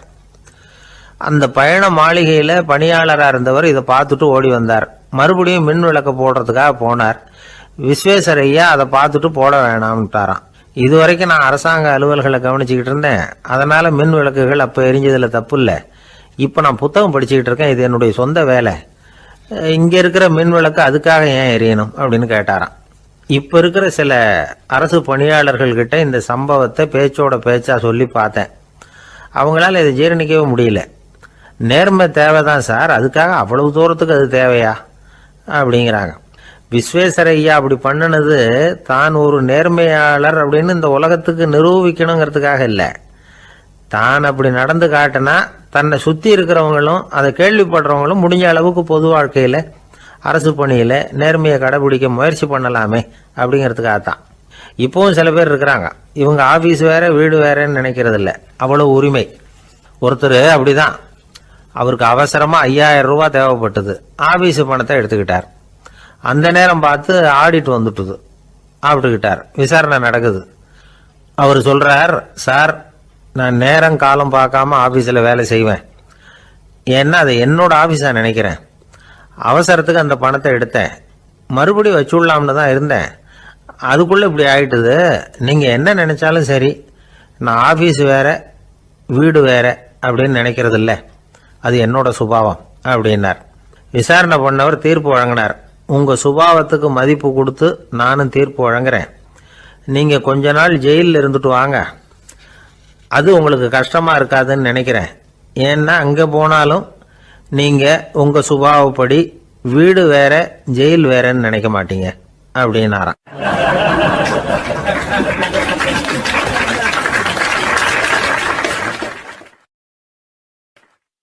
திபேத் நாட்டில் புத்த மடாலயங்கள் நிறைய உண்டு.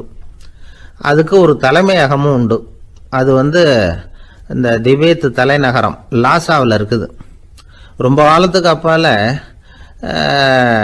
அதை பற்றிலாம் நிறைய விவரங்கள் எழுதி வச்சிருக்கிறாங்க. அது இப்போவும் நமக்கு கிடைக்குது. அதாவது ரொம்ப தூரத்துக்கு அந்தாண்ட மலைகளுக்கு நடுவில் ஒரு கிளை மடாலயம். அந்த மடத்தின் தலைவருக்கு வயசாயிட்டு தான், அதனால் தலைமை பொறுப்பை வேற ஒருத்தர்கிட்ட ஒப்படைக்கலாம் அப்படின்னு முடிவு பண்ணாராம். உடனே ஒரு லாமாவை கூப்பிட்டார்.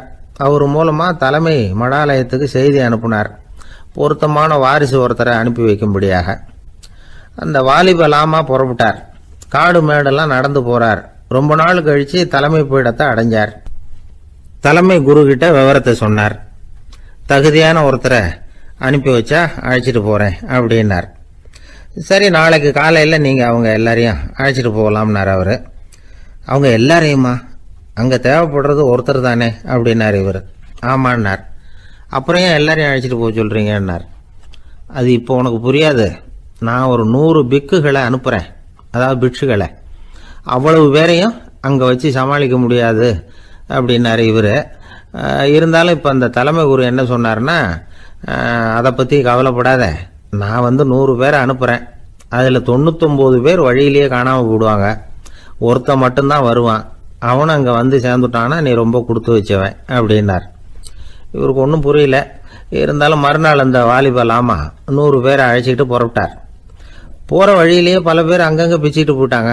அவர் சொன்னது மாதிரியே வழியில் அவங்க ஊர்கள் இருந்தது தான் காரணம். அப்பா அம்மாவை பார்த்துட்டு வரேன் அப்படின்னு கொஞ்சம் பேர் போனாங்க. சொந்த பந்தத்தை பார்த்துட்டு வரேன் அப்படின்னு கொஞ்சம் பேர். ஒரு வாரம் ஆச்சு. இப்போ மிஞ்சினது 10 பேர் தான். வழியில் ஒரு நகரம், அங்கே சில பிட்சுக்கள் சந்திச்சாங்க. எங்கள் மடத்து தலைவர் இறந்துட்டார், உங்களில் யாராவது ஒருத்தர் எங்களுக்கு தலைவராக முடியுமா அப்படின்னு கேட்டாங்க. 10 பேரும் தயார். அதில் ஒருத்தரை அழைச்சிட்டு அவங்க போயிட்டாங்க. இன்னொரு ஊரில் சில பேர் வந்தாங்க, வழி மறிச்சாங்க. நில்லுங்க, எங்கள் மன்னர் மகளுக்கு திருமணம், அதை நடத்தி வைக்க 3 லாமாக்கள் தேவை அப்படின்னாங்க. இப்படி கொஞ்சம் கொஞ்சமாக எல்லாரும் காலி. கடைசியில் 2 பேரும் மிஞ்சினாங்க. அங்கே ஒரு இளம்பெண் எதிரில் வந்தா, எங்கள் அப்பா வேட்டைக்கு போயிருக்கிறாரு, இன்னும் திரும்பி வரல, வீட்டில் வேற யாரும் இல்லை, தனியாக இருக்க பயமாக இருக்கு, யாராவது ஒருத்தர் எனக்கு துணையாக இருக்கணும் அப்படின்னு கேட்டுக்கிட்டா. எங்கள் 2 பேரில் நீயே ஒருத்தரை தேர்ந்தெடுத்துக்கோ, இல்லைன்னா எங்களுக்குள்ள சண்டை வந்துடும் அப்படின்னாங்க. இப்போ மிஞ்சினவர் ஒருத்தர், அவருக்கும் ஒரு சோதனை வந்தது. ஒரு தர்க்கவாதி எதிரில் வந்தான், உன்னோட வாதம் பண்ணணும்னா. இவனோட வாதம் பண்ணுறேன், அது முடிய ரொம்ப காலம் ஆகலாம், தர்க்கத்தில் நான் ஜெயிச்சா அங்கே வரேன், இல்லைன்னா இவருடைய சீடனை ஆயிடுவேன் அப்படின்னார் அவர். கடைசியாக அழைக்க வந்த வாலிபலாமா மட்டும் வெறும் கையோடு திரும்பி போனார். அங்கே இருந்த வயசான மடாதிபதி கேட்டார், எத்தனை பேர் அங்கேருந்து புறப்பட்டீங்கன்னார். என்னையும் சேர்த்து 101ன்னார் அவர். நல்லது, நீயாவது திரும்பி வந்திய, அதுதான் எனக்கு போதும், ஏன்னா நீ தான் எனக்கு உண்மையான வாரிசு, அந்த 100 பேரில் யாரும் வரமாட்டாங்க அப்படின்னார் அவர். ஏன்னா அவருக்கு தெரியும் இவர் ஒருத்தர் தான் திரும்பி வருவாருங்கிறது. திபேத்தில் ஒரு பழங்கால பழமொழி உண்டாம், 100 பேர் செல்லலாம், எப்பொழுதாவது ஒருவன் அபூர்வமாக அடைய வேண்டிய இடத்தை அடைவான். இதுதான் அந்த பழமொழி. ஒரு உன்னதமான இலக்கை அடையணும்னா அது அவ்வளவு சுலபமான காரியம் இல்லை. இந்த காலத்து மடாலயம் ஒன்று, அதில் ஒரு தலைவர், அவருக்கு வயசாயிட்டுது, தனக்கு ஒரு வாரிசை நியமிக்கணும் அப்படின்னு ஆசைப்பட்டார். ரொம்ப கஷ்டப்பட்டு ஒருத்தரை பிடிச்சார், தனக்கு வாரிசா நியமிச்சுட்டு அவர் சமாதி ஆயிட்டார். புதுசாக பொறுப்பேற்றுக்கிட்டவர் அப்படியே உட்காந்துருந்தார். அவரை தேடிட்டு பத்திரிகை நிருபர்கள்லாம் வந்தாங்க, கேட்டாங்க. அவர் உங்கள் பொறுப்பில் அவர் பெரியவர் விட்டுட்டு போன இது எவ்வளவு சுமாராக தேரும், எவ்வளவு விட்டுட்டு போனார் அப்படின்னு கேட்டிருக்கிறாங்க. அது என்ன ஒரு 50 லட்சம் இருக்கும் அப்படின்னாராம். அவ்வளவும் பணமா அப்படின்னு கேட்டிருக்காங்க. இல்லைங்க, கடன் அப்படின்னாராம் இவர்.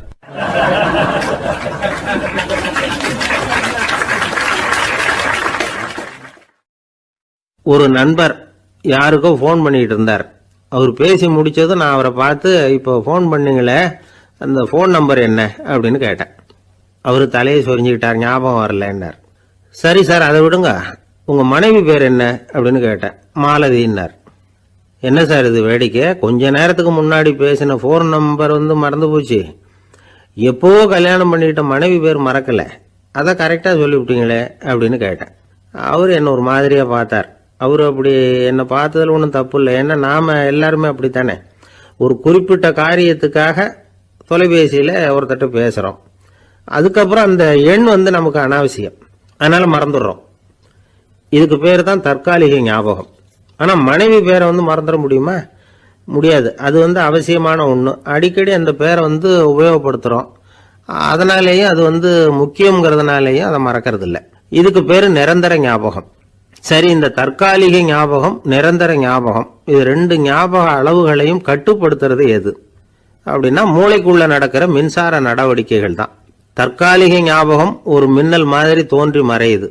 நிரந்தர ஞாபகம் ஒரு படிவம் போல மூளையில படிஞ்சுடுது.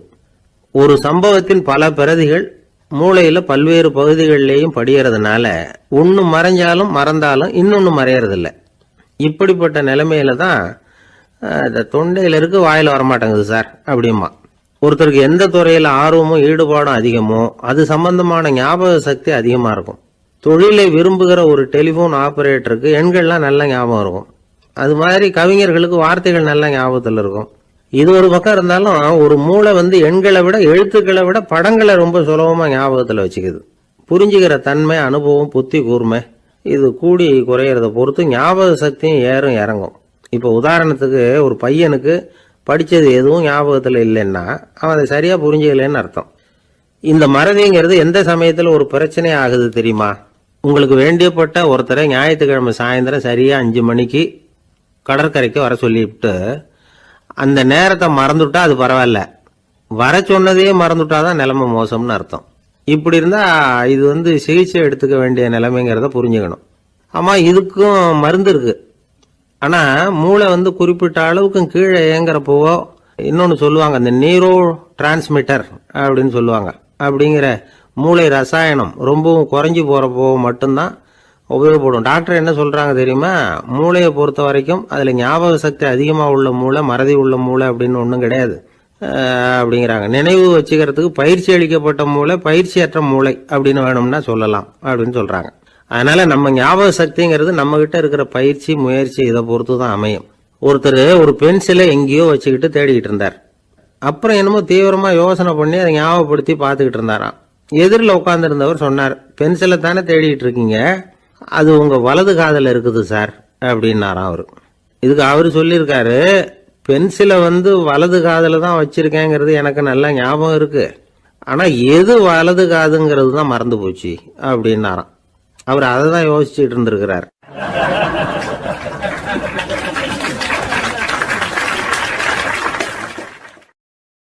ஒரு காடு, அங்கே புத்தர் அவர் பாட்டுக்கு நடந்து போய்கிட்டே இருக்கிறார். அவருக்கு பின்னாடி ஒரு குரங்கு, அதுவும் தொடர்ந்து வந்துக்கிட்டே இருக்குது. புத்தர் திரும்பி பார்த்தார். குரங்கு அப்படியே குதித்து உயர எழும்பி ஒரு கிளையில் போய் உக்காந்துது. ஏன் இப்படி பண்ணுறேன்னு கேட்டார் புத்தர். என்னை சாதாரணமாக நினைக்க வேணாம், நான் மகாமந்தி, என்னால் எல்லாம் முடியும், முடியாதுங்கிற வார்த்தையே என்னுடைய அகராதியில் கிடையாது, என்ன வேணும்னாலும் செய்வேன் அப்படின்னுது. அப்படின்னா ஒரு பந்தயம் வச்சுக்கலாமான்னாரு இவர். ஓ வச்சுக்கலாமேன்னுது. வேற ஒன்றும் இல்லை, இப்போ நீ மேலே எழும்பி அந்த கிளையில் உட்காந்தது மாதிரி அங்கேருந்து தாவி என் உள்ளங்கையில் உட்காரணும், அவ்வளவுதான் அப்படின்னார். அப்படி உட்காந்துட்டா என்ன பரிசு அப்படின்னு கேட்டது அது. சொர்க்கத்தில் இருக்கிற மாமன்னன் மரகத சக்கரவர்த்தியை என்னோட இருக்கும்படியாக கூப்பிட்டுக்கிறேன். அந்த சமயத்தில் அவருடைய அரியணை அங்கே காலியாயிடும், நீ அதில் போய் உட்காந்துக்கலாம். பந்தயத்தில் தோத்துட்டா ஒரு கல்ப காலம் இந்த பூமியில் வாழ வேண்டியிருக்கும், அதுக்கு பிறகு தான் என்கிட்ட வர முடியும், என்ன சொல்கிற அப்படின்னார். குரங்குக்கு தாவறது ஒரு பெரிய காரியமா? இது எனக்கு ரொம்ப சாதாரண விஷயம், என்ன இப்போவே தாவட்டுமா அப்படின்னுது. சரின்னு சொல்லி உள்ளங்கையை நீட்டினார். அவருடைய கை தாமரை இலை அளவுக்கு அப்படியே விரிஞ்சுது. குரங்கு சௌகரியமாக உட்கார்றதுக்காக. குரங்கு தாவறதுக்கு தயாராச்சு. அதுக்கு முன்னாடி ஒரு சின்ன யோசனை அதுக்கு. இந்த கிளையிலேருந்து அந்த கைக்கு தாவறது எனக்கு ரொம்ப அற்பமான ஒரு வேலை, இது ரொம்ப சாதாரணம், என்னுடைய கௌரவத்துக்கு இது சரியாக இருக்காது. அதனால் நான் என்ன பண்ண போகிறேன்னா, இங்கேருந்து கிளையிலேருந்து அப்படியே உயர எழும்ப போகிறேன். எழும்பி மேல் உலகம் போய் அங்கே ஒரு சுற்றி விட்டு அதுக்கப்புறம் அங்கேருந்து நேராக இந்த கையில் உட்கார போகிறேன் அப்படின்னு நினச்சிது. என்ன யோசிக்கிற அப்படின்னார் புத்தர். ஒன்றும் இல்லை, இந்த பாயிரம் பார் அப்படின்னு சொல்லி தாவி உயர போயிட்டுது. கொஞ்ச நேரத்தில் வான உலகத்துக்கே போய் சேர்ந்துட்டுது. அங்கே போய் பார்த்தா அங்கே ஒரு 5 பளிங்கு தூண்கள் இளம் சிவப்பு நிறத்தில் நின்றுக்கிட்டு இருக்குது. குரங்கு நினச்சிக்கிட்டுது, புத்தர்கிட்ட போய் இந்த பளிங்கு தூண்களை பார்த்தோம்னு சொன்னால் அப்படியே திகைச்சு போயிடுவார், இந்த தூணில் ஏதாவது அடையாளம் செஞ்சுட்டு போகணும் அப்படின்னு அந்த இடத்துல மிதந்துக்கிட்டே நினச்சிது. உடனே ஒரு தூணில் எழுதிச்சு. என்ன எழுதிச்சுன்னா, ஒரு மகா ஞானி இங்கே வந்துட்டு போகிறார் அப்படின்னு எழுதிச்சு. எழுதிவிட்டு அப்படியே கீழே தாவி புத்தரோட உள்ளங்கையில் உட்காந்துது. எப்படி பார்த்தீங்களா என்னுடைய வேலை? வான உலகத்துக்கே போய் அங்கே இருக்கிற 5 பளிங்கு தூண்களை பார்த்துட்டு அதில் நான் வந்த விவரத்தை எழுதி வச்சுட்டு அதுக்கப்புறம் இங்கே வந்திருக்கிறேன் அப்படின்னுது ரொம்ப பெருமையாக. அப்படியா அப்படின்னார் புத்தர். ஆமாம், சந்தேகமாக இருந்தால் வாங்க அழைச்சிட்டு போய் காட்டுறேன் அப்படின்னுது அந்த குரங்கு. அதுக்கு தேவையில்லை, அப்படியே கொஞ்சம் கீழே குனிஞ்சு பார் தெரியும் அப்படின்னார் புத்தர். அங்கே பார்த்தா புத்தரோட உள்ளங்கை தெரிஞ்சுது. நல்லா உத்து பார்த்துது. அவரோட ஒரு விரலில் அது எழுதிய வாசகம் தெரிஞ்சுது. குரங்கு யோசனை பண்ணிச்சு, அப்படின்னா வானத்தில் நான் பார்த்தது புத்தரோட விரல்களா அப்படின்னு யோசிச்சுது. இதை புரிஞ்சுக்கிட்ட உடனே அந்த குரங்கோட கர்வம் அழிஞ்சு போச்சான். நம்ம மனசு தான் இந்த குரங்கு. மனம்ங்கிறதும் ஆணவம்ங்கிறதும் ஒரு நாணயத்தின் 2 பக்கங்கள். மனம் உள்ளவரை ஆணவமும் இருக்கும். மனம் அழிஞ்சாதான் ஆணவம் அழியும். மனம் அழிய வேண்டும் அப்படின்னு பெரியவங்க சொல்கிறது இந்த அர்த்தத்தில் தான். நம்ம ஆளுங்க சவால் விடுறதெல்லாம் வேறு மாதிரி. ஒருத்தன் ஒரு வாய்க்காலை தாண்டுறேன்னு பந்தயம் கட்டி தாண்ட முடியாமல் வாய்க்காலில் விழுந்து காலை உடச்சிக்கிட்டு கட்டு போட்டுக்கிட்டு வந்தான். ஏன்டா அப்படின்னு கேட்டாங்க. நான் பந்தயம் கட்டின நேரம் சரியில்லை அப்படின்னா. எப்படிறான்னு கேட்டிருக்காங்க. வாய்க்காலில் தண்ணி இருக்கிற நேரமாக பார்த்து பந்தயம் கட்டியிருக்கணும் அப்படின்னு நானும்.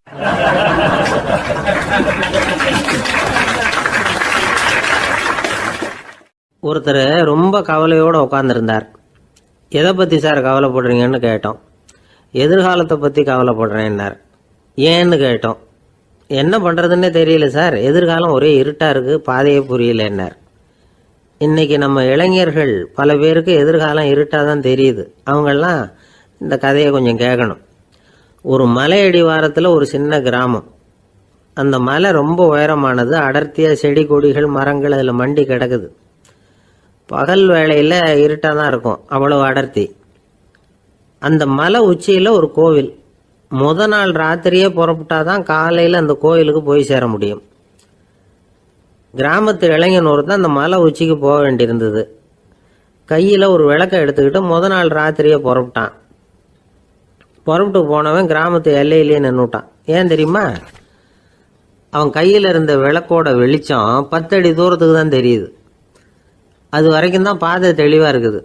அதுக்கு அப்பால எல்லாம் ஒரே இருட்டாக இருக்குது, பாதை புரியல. இவன் யோசனை பண்ணி பார்த்தான். மனசுக்குள்ள ஒரு சந்தேகம். 10 அடி தூரம் தானே வெளிச்சம் தெரியுது, அப்படின்னா நாம் 10 அடி தூரம் தானே போக முடியும். அதுக்கு அந்தாண்ட ஒரே இருட்டாக இருக்குதே, அதில் எப்படி நாம் நடந்து போகிறது? நாம் ரொம்ப தூரம் நடந்து போய் ஆகணுமே. அப்படிப்பட்ட நினப்பெல்லாம் அவனுக்கு வந்துட்டுது. இதுதான் அவன் மனசில் ஏற்பட்ட தயக்கம். இப்படி யோசிச்சுக்கிட்டே அந்த இளம் ஆசாமி புறப்பட்ட இடத்துலயே நின்றுக்கிட்டு இருக்கிறான். அந்த சமயத்தில் ஒரு வயசான பெரியவர் அந்த பக்கமாக வந்தார். அவர் கையில் இதை விட சின்னதாக ஒரு விளக்கு வச்சுருந்தார். அது எப்படின்னா அது ஒரு 5 அடி தூரத்துக்கு தான் வெளிச்சம் காட்டுது. அவ்வளவு சின்ன விளக்கு. அவரும் மலை உச்சிக்கு போகிறதுக்காக தான் வந்துகிட்டு இருக்கிறார். அவரை பார்த்து இவன் கேட்டான், என்ன பெரியவரே, இவ்வளவு சின்ன விளக்கை வச்சுக்கிட்டு அவ்வளவு தூரத்துக்கு எப்படி மலையேற போகிறீங்க அப்படின்னு கேட்டான். நீ ஏன் இப்படி தயங்கிட்டே நிற்கிறேன்னு கேட்டார் பெரியவர். என்கிட்ட இருக்கிற விளக்கு 10 அடி தூரத்துக்கு தான் பாதையை காட்டுதுன்னா. இப்போ பெரியவர் சொன்னார், தம்பி, உன் கையில் இருக்கிற விளக்கு கொடுக்குற வெளிச்சத்தை வச்சு நீ முதல்ல 10 அடி தூரம் முன்னாடி போ. 10வது அடியில் போய் நின்றுக்கிட்டு பாரு. மறுபடியும் ஒரு 10 அடி தூரத்துக்கு பாதை தெரியும். இப்படி உன் கையில் இருக்கிற விளக்கு தொடர்ந்து வெளிச்சம் காட்டிக்கிட்டே இருக்கும். நீ முன்னேற முன்னேற அந்த வெளிச்சமும் முன்னேறும். அதனால் எத்தனை கிலோமீட்டர் தூரம் வேணும்னாலும் நீ இந்த 10 அடி தூரம் வெளிச்சத்தை வச்சுக்கிட்டே நீ போயிடலாம், புறப்படு அப்படின்னார். இப்போ தான் அந்த பெரியவர் சொன்னது இளைஞனுக்கு பளிச்சுன்னு புரிஞ்சுதான். உடனே உற்சாகமாக புறப்பட்டான், உச்சிக்கு போய் சேர்ந்தான். இந்த கதையிலேருந்து நாம் புரிஞ்சிக்க வேண்டியது என்ன தெரியுமா? நீண்ட கால திட்டம் ஒன்று போடும் பொழுது நமக்கு முன்னாடி இருக்கிறத மறந்துட்டு மனசை போட்டு குழப்பிக்க கூடாது. உங்கள் கையில் என்ன இருக்கோ அதுலேயே உங்கள் எதிர்காலம் மறைஞ்சிருக்குது. கண் முன்னாடி தெரியறத வச்சு ஆரம்பிங்க, போக போக வழி தானா புலப்படும் அப்படிங்கிறார் ஒரு பெரியவர். பெரிய பயணங்களையெல்லாம் இப்படி தான் நடத்த வேண்டியிருக்கும். ஒவ்வொரு அடியாக எடுத்து வச்சா ஓடி போய் சேர்ந்து விடலாம். மலைச்சி போய் நின்றுட்டா நின்றுக்கிட்டே இருக்க வேண்டியது தான். நம்ம ஆள்லாம் ரொம்ப மோசமாக இருக்கிறாங்க. ஒருத்தன் அப்படி தான் நீண்ட தூர பிரயாணம் ஒன்று புறப்பட்டான். ரயில் போய்கிட்டே இருந்தது. கொஞ்சம் தூரம் போச்சு, பாதி வழியில் கையில் வச்சுருந்த டிக்கெட்டை காற்றுல விட்டுட்டான். ஐயோ, என் டிக்கெட்டு போயிட்டுதே அப்படின்னு கத்த ஆரம்பிச்சுட்டான். பக்கத்தில் இருந்த பெரியவர் அவனை பார்த்து பரிதாபப்பட்டு, கவலைப்படாத தம்பி, போனால் போகுது, வேற டிக்கெட் வாங்கிக்கலாம் அப்படின்னு ஆறுதல் சொன்னார். அதுக்கு அவன் சொல்கிறான், சார், நான் அதுக்காக அழலை, அந்த டிக்கெட்டு கிடைச்சா தானே நான் எந்த ஊருக்கு போகணுங்கிறது எனக்கு தெரியும் அப்படிங்கிறான்.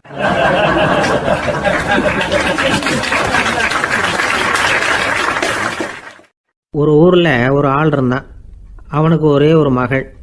அவளை நல்ல இடத்துல கட்டி கொடுக்கணும்னு ஆசைப்பட்டான். அதுக்காக மாப்பிள்ளை தேடிக்கிட்டு இருந்தான். அவன் கொஞ்சம் வசதியான ஆள். அதனால் நிறைய பேர் வந்தாங்க.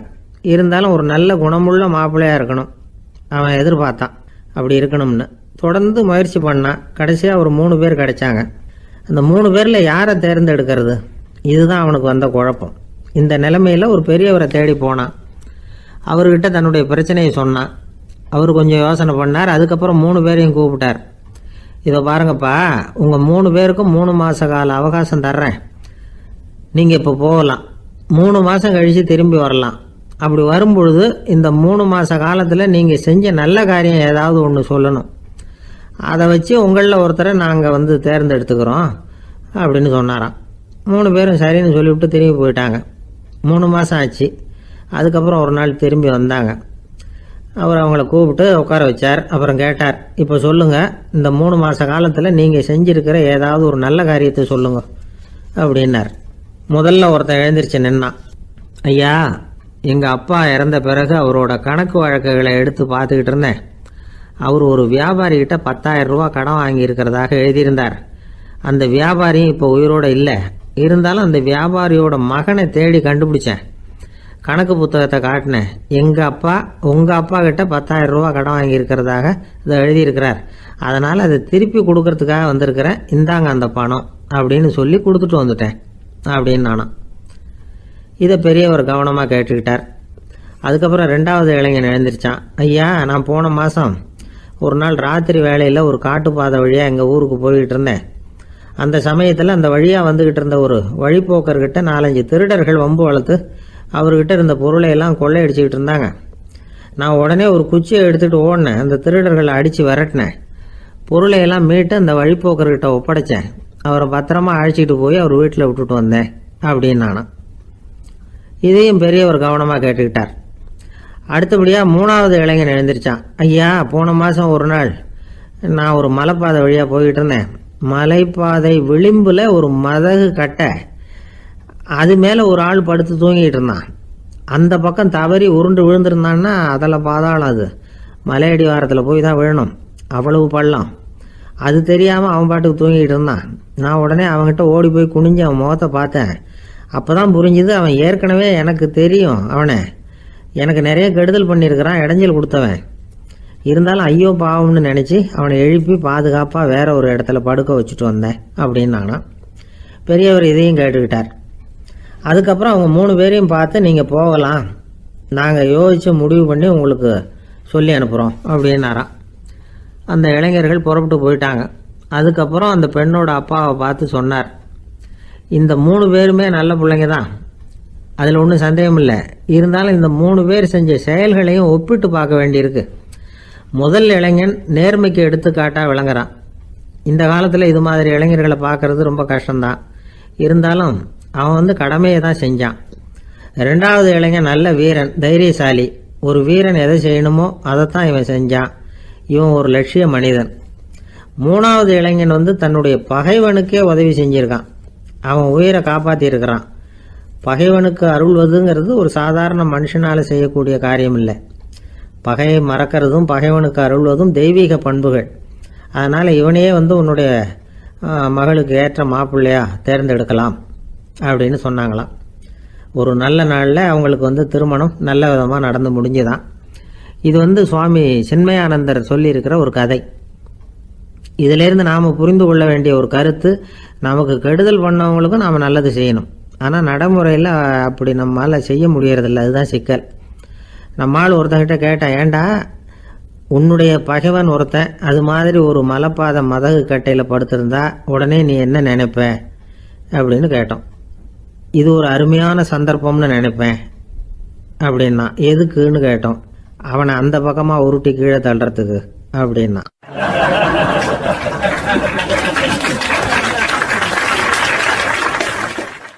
ஒரு அம்மா, அவங்களுக்கு 35 வயசு இருக்கும். குடும்பத்தில் எந்த கஷ்டமும் இல்லை. இருந்தாலும் காரணம் இல்லாமல் பிள்ளைங்க பேரில் கோவப்படுறது, எரிஞ்சு விடுறது அவங்க வழக்கம். பிள்ளைங்க அழும். உடனே அவங்க மனசும் சங்கடப்படும். இன்னொரு அம்மா, நல்ல வேலையில் இருக்கிறவங்க, வாரத்துக்கு ஒரு தடவையாவது தலைவலி வந்துடும். இவங்களுக்கெல்லாம் உடம்புல எந்த கோளாறும் இல்லை, மனசு மட்டும் சரியாக இருக்காது. தூக்க மாத்திரை கையில் வச்சுருப்பாங்க. 30-35 வயசுடைய பெண்களுக்கு சர்வசாதாரணமாக காணப்படுகிற மனக்கோளாறு இது. இதுக்கு பேர் மனவாட்டம், டிப்ரெஷன், மனமடிவு அப்படின்னு சொல்லலாம். இந்த நோய்க்கு அறிகுறி என்ன தெரியுமா? மனசில் வருத்தமான உணர்வு இருக்கும். அடிக்கடி அழலாம் போல தோணும். முன்னால் எல்லாம் எந்தெந்த செயலில் ஆர்வம் இருந்ததோ அதெல்லாம் குறைஞ்சிரும், அல்லது சுத்தமாகவே ஆர்வம் இல்லாமல் போயிடும். சில பெண்கள் இளம் வயசில் பக்கத்தில் இருக்கிறவங்க கிட்ட கலகலப்பாக பேசுவாங்க, வீட்டை அலங்கரிக்கிறதுல ஆர்வம் இருக்கும். இப்போ அதில் எல்லாம் ஆர்வம் இல்லாமல் போயிடும். எந்த வேலை செஞ்சாலும் சீக்கிரம் களைப்பு அடைஞ்சுடுறது மாதிரி ஆகிடும். நமக்கு யாருமே உதவியாக இல்லை, நம்ம எல்லாரும் கை விட்டுட்டாங்க போல இருக்குதே அப்படிங்கிற உணர்வுலாம் உண்டாகும். தன்னைத்தானே குறை சொல்லிக்குவாங்க. நாம் தப்பு பண்ணிவிட்டோம் போல இருக்குதே அப்படின்னு தோணும். குற்றம் பண்ணிட்டதா நினச்சி கஷ்டப்படுவாங்க. பசி இருக்காது, தூக்கத்தில் தொந்தரவு இருக்கும். அடிக்கடி செத்து போடலாங்கிற உணர்வு வரும். தற்கொலை பண்ணிக்கலாங்கிற எண்ணம் உண்டாகும். சில பேர் தற்கொலை முயற்சியில் கூட ஈடுபடுவாங்க. சில பேருக்கு பலவிதமான உடல் வலிகள் இருக்கும், பலவீனம் இருக்கும், சீக்கிரமாக களைப்படைஞ்சு போடுவாங்க. இதெல்லாம் மனவாட்ட நோய்க்கான தன்மைகள். இந்த மனவாட்டம் அதாவது டிப்ரெஷனை வந்து 2 வகையாக பிரிக்கலாமா. ஒன்று தானாக உண்டாக்கிக்கிறது, இன்னொன்று எதிர் விளைவை உண்டு பண்ணுகிற அல்லது நரம்பு சம்பந்தப்பட்ட டிப்ரெஷன். தானாக உண்டாக்கிக்கிற மனவாட்ட நோய் இருக்கு பாருங்க, அதுக்கு ஏதாவது சூழ்நிலை காரணமாக இருக்கலாம் அல்லது இல்லாமலும் போகலாம். மூளையில் வந்து டொப்பாமைன் அல்லது செரட்டோனின் இதோட அளவு வந்து குறையும் பொழுது இந்த டிப்ரெஷன் உண்டாகுது.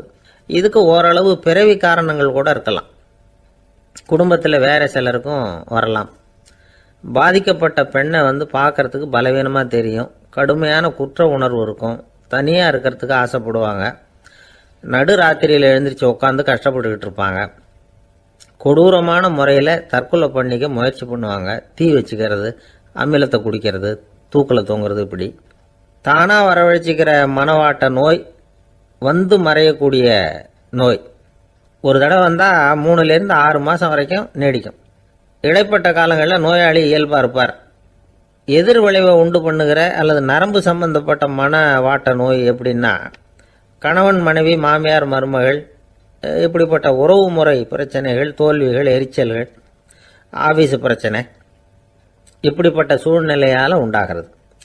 எல்லாத்துக்கும் மருந்து இருக்குது, மார்க்கம் இருக்குது, கவலைப்பட வேண்டியதில்லை, தைரியமாக இருக்கணும். உளவியல் மருத்துவம் இதுக்கு ரொம்ப உபயோகமாக இருக்கும். சில பெண்களை பாருங்கள், அவங்க எதுக்கும் அலட்டிக்கிறது இல்லை.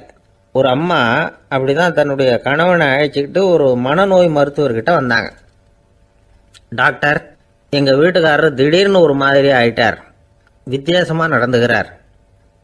எப்படின்னா, இவர் தன்னையே ஒரு ஒட்டடை பூச்சியாக நினச்சிக்கிட்டு இருக்கிறார்.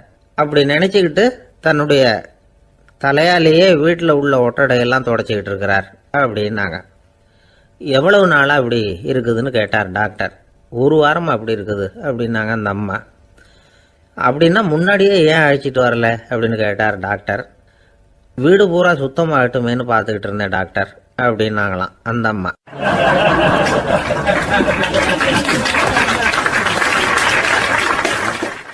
ஒரே ஒரு ஊரில் ஒரு பாதிரியார் இருந்தார்.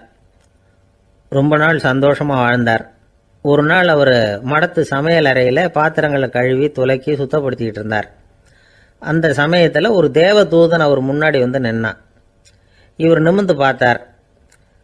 ஆண்டவர் என்னை வந்து உங்ககிட்ட அனுப்பியிருக்கிறார், பரலோகத்தில் வாசம் செய்யறதுக்கு உங்களுக்கு நேரம் வந்துட்டுது அப்படின்னு அந்த ஆள். ஆண்டவருக்கு என்னோட ஞாபகம் வந்ததுக்கு நன்றி. ஆனாலும் இப்போ இங்கே நீயே பாரு, எவ்வளவு பாண்டங்கள் பாக்கி இருக்கு, இவ்வளவையும் நான் வந்து சுத்தப்படுத்த வேண்டியிருக்கு. நான் வந்து நன்றி கெட்டவனாக இருக்க விரும்பலை. இந்த பணியை முடிக்கிற வரைக்கும் என்னுடைய பரலோக வாழ்வை தள்ளி வைக்க முடியுமா? நீ என்ன நினைக்கிற அப்படின்னு கேட்டார். தேவதூதன் தனக்கே உரிய விவேகத்தோட அன்போட பாதிரியாரை பார்த்தான். சரி, என்ன செய்யலாம்ங்கிறத அப்புறம் சொல்கிறேன் அப்படின்னு சொல்லிவிட்டு புறப்பட்டு போயிட்டான். ஒரு நாள் அந்த பாதிரியார் தோட்டத்தில் உள்ள களைகளை எல்லாம் ஒரு களை கொத்தியால் கொத்தி களை எடுத்துக்கிட்டு இருக்கிறார். அந்த சமயத்தில் இந்த தேவதூதன் மறுபடியும் அவர் முன்னாடி வந்து நிற்கிறான். பாதிரியார் பார்த்தார். இதை பாரு, இந்த தோட்டம் பூராவும் எவ்வளவு களை மண்டி கிடக்கு, பரலோகம் கொஞ்ச காலம் எனக்காக பொறுத்திருக்கலாம்னு நீ நினைக்கிறியா அப்படின்னு கேட்டார். தேவதூதன் சிரிச்சுக்கிட்டே மறுபடியும் மறைஞ்சிட்டான். மறுபடியும் அவர் களை எடுக்கிறது, தானிய களஞ்சியத்துக்கு வர்ணம் பூசுறது, இப்படிப்பட்ட வேலைகளில் ஈடுபட்டிருக்கார். இன்னொரு நாள் ஒரு மருத்துவமனையில் நோயாளிகளை கவனிச்சுக்கிட்டு ரொம்ப தீவிரமாக இருக்கிறார் அந்த பாதிரியார். ஒரு நோயாளியோட தாகத்துக்கு தண்ணீர் கொடுத்துட்டு நிமிர்ந்து பார்க்குறப்போ தேவதூதன் மறுபடியும் அவர் முன்னாடி வந்து நிற்கிறான். இந்த தடவை பாதிரியார் தன்னலமற்றவராக பேரன்பை காட்டக்கூடிய வகையில் தன்னுடைய 2 கைகளையும் உயர்த்தியபடி தேவதூதனின் கவனத்தை வந்து பிணியால் வாடக்கூடிய நோயாளிகளின் பக்கம் திருப்பினாராம். தேவதூதன் ஒன்றும் சொல்லலை, மறைஞ்சிட்டான். அன்னைக்கு சாயந்தரம் பாதிரியார் வந்து மடத்தில் உள்ள தன்னுடைய அறைக்கு போய் இளைப்பாறினார். யோசித்து பார்த்தார். தேவதூதனையும் தேவதூதனின் விருப்பத்தையும் பல நாள் தள்ளி போட்டு வந்ததையும் அவர் ரொம்ப நினச்சி பார்த்தார். திடீர்னு தான் வந்து முதுமை அடைகிறதையும் சோர்வு அடைகிறதையும் உணர்ந்தார். ஆண்டவரை நினச்சார். ஆண்டவரே, உம்முடைய தூதனை மறுபடியும் என்கிட்ட அனுப்புனா நான் சந்திக்கிறதுக்கு ஆவலாக இருக்கேன் அப்படின்னு சொல்கிறப்பவே தேவதூதன் பக்கத்தில் வந்து நின்னான். பாதிரியார் நிமிர்ந்து பார்த்தார். நீ இப்போவே என்னை அழைச்சிக்கிட்டு போக விரும்பினா நான் பரலோகத்துக்கு வர்றதுக்கு தயாராக இருக்கேன்னார்.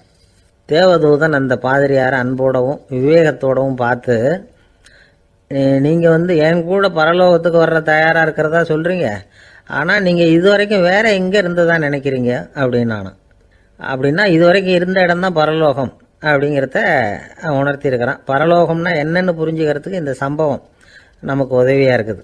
தொண்டு செய்கிறத விட பெரிய செயல் வேற எதுவும் இருக்க முடியாது. அது நம்ம மனசுக்கு கொடுக்குற சுகத்தை வேற எதுவும் கொடுக்க முடியாது. நாம் தொண்டு செய்கிற இடம் தான் அந்த புண்ணிய இடம். ஆனால் இந்த காலத்துல எல்லாம் நாம் தொண்டு செய்யணும்னு நினச்சி ஏதாவது ஆரம்பித்தா கூட அதை ஒரு மாதிரியாக சுற்றி நின்று வேடிக்கை பார்க்க ஆரம்பிச்சிடுறாங்க. ஒரு பெரியவர் அப்படித்தான் ஒரு தொண்டு செஞ்சுக்கிட்டு இருந்தார். ஒரு கோவில் கட்டிக்கிட்டு இருந்தாங்க. அதில் ஒரு இடத்துல ஒரு பலகையை வச்சு ஆணி அடிக்கிற வேலையை செஞ்சுக்கிட்டு இருந்தார் அந்த பெரியவர். ஒரு சின்ன பையன் அதை ரொம்ப ஊக்கமாக அக்கறையாக கவனிச்சுக்கிட்டு இருந்தான். பெரியவர் இதை கவனித்தார். என்னப்பா பார்க்குற, உனக்கும் இது மாதிரி தொண்டு செய்யணும்னு ஆசையாக இருக்கா அப்படின்னு கேட்டார். அதுக்கு அந்த பையன் சொல்கிறான், அப்படி இல்லைங்க, நீங்கள் ஆணி அடிக்கிறப்போ கையில் சுத்தியால் அடிச்சுக்கிட்டா எப்படி துடிப்பீங்க எப்படி கத்துவீங்கன்னு தெரிஞ்சுக்கிறதுக்காக அதை பார்க்கணும்னு ஆசை, அதுக்காக தான் காத்துக்கிட்டு இருக்கேன் அப்படின்னு நான்.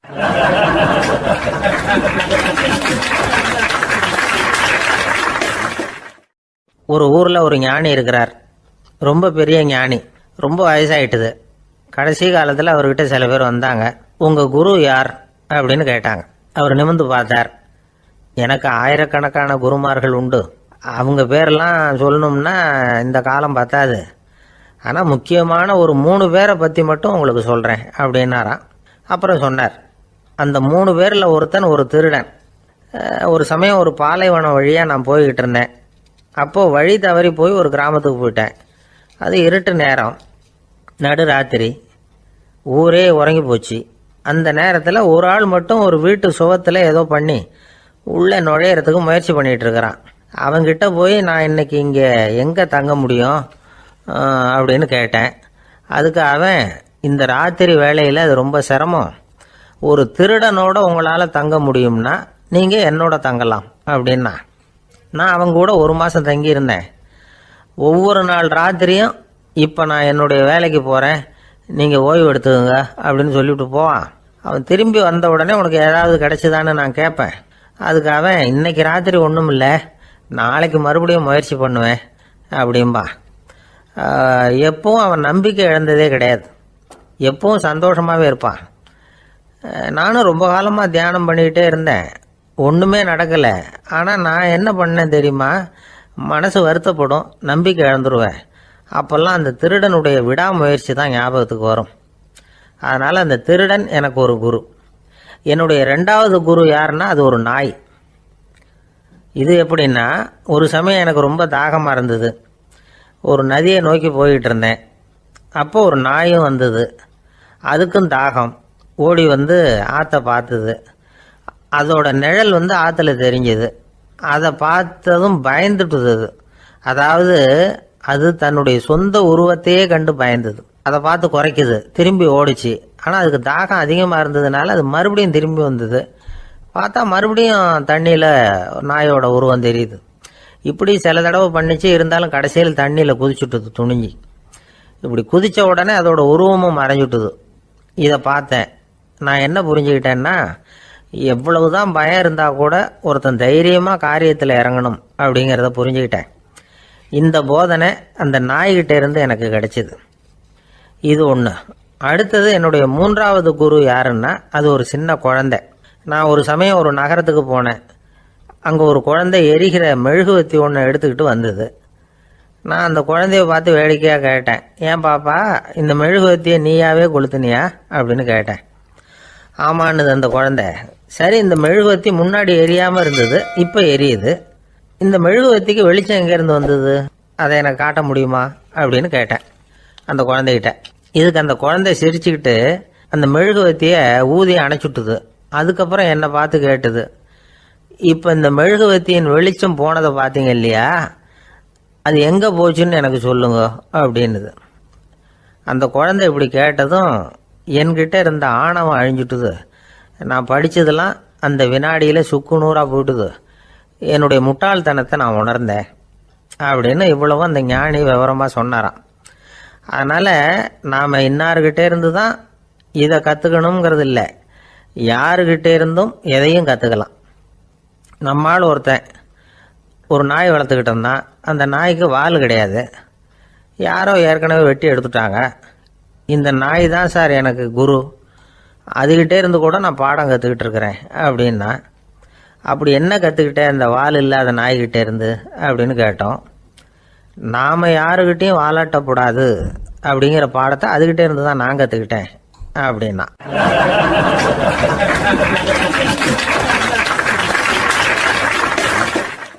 ஒருத்தர் சிகரெட்டும் கையுமா வந்தார். சார், இந்த புகைப்பிடிக்கிற பழக்கத்தை நிறுத்தி போடணும்னு தான் பார்க்குறேன், முடியலன்னார். புகைப்பிடிக்கிறத நிறுத்துறது ரொம்ப சுலபம் சார் அப்படின்னார் இன்னொருத்தர். எப்படி சொல்கிறீங்கன்னு கேட்டார் அவர். நான் கூட ஏற்கனவே 10 தடவை அந்த பழக்கத்தை நிறுத்தி இருக்கிறேன் சார் அப்படின்னார் இவர். இதுலேருந்து என்ன தெரியுது? புகைப்பழக்கத்தை திடீர்னு விட்டு விடுறதுங்கிறது ரொம்ப கஷ்டம்னு தெரியுது. இருந்தாலும் இது சம்பந்தமான ஆராய்ச்சி, அனுபவம், இது ரெண்டையும் அடிப்படையாக வச்சு சில வழிமுறைகளை சொல்கிறாங்க. அதாவது புகைப்பிடிக்கிறத நிறுத்துறதுக்கு 10 வழிகள் உண்டு அப்படின்னு சொல்கிறாங்க. அது என்னங்கிறத தெரிஞ்சுக்கிட்டா உபயோகப்படுதான்னு பார்க்கலாமே. முதல் கருத்து என்னன்னா, கொஞ்ச நாளைக்கு புகைப்பிடிக்கிற நண்பர்களை விட்டு விலகி இருக்கணும். இதனால் புகைப்பிடிக்கிற ஆசை குறையும். அந்த பழக்கத்தை மறுபடியும் ஆரம்பிக்கப்படாதுங்கிற எண்ணம் உறுதிப்படும். ரெண்டாவது கருத்து, புகைப்பிடிக்கிறதை எதிர்த்து தீவிரமாக பிரச்சாரம் செய்ய ஆரம்பிச்சிடணும். அது அடுத்தவங்களுக்கும் உபயோகப்படும், உங்களுக்கும் உபயோகப்படும். உங்கள் உள்ளுணர்வை அது தூண்டும், உங்களை உறுதி கொள்ள வைக்கும். மூன்றாவது கருத்து என்னன்னா, தினமும் 2 தடவை குளிக்கணும். எப்படி தெரியுமா? முதல்ல வெது வெதுப்பான தண்ணீர், அப்புறம் குளிர்ந்த தண்ணீர், இப்படி மாறி மாறி குளிக்கணுமா. நாலாவது கருத்து, உடற்பயிற்சிகள் செய்யணும். மூச்சு வாங்குற மாதிரியான பயிற்சிகள் ரொம்ப நல்லதான். பிராணாயாமம் அப்படிங்கிற மூச்சு பயிற்சி ரொம்ப நல்லதுங்கிறாங்க. அப்புறம் 5வது கருத்து, சாப்பாடு மிதமாக இருக்கணும், சீராக இருக்கணும். பச்சை காய்கறிகள், பழங்கள் சாப்பாட்டில் சேர்த்துக்கலாம். அடிக்கடி கொஞ்சம் கொஞ்சமாக சாப்பிட்டு ரத்தத்தில் சர்க்கரையின் அளவை பராமரிக்கணும். இது நரம்புகளை அமைதிப்படுத்தும்.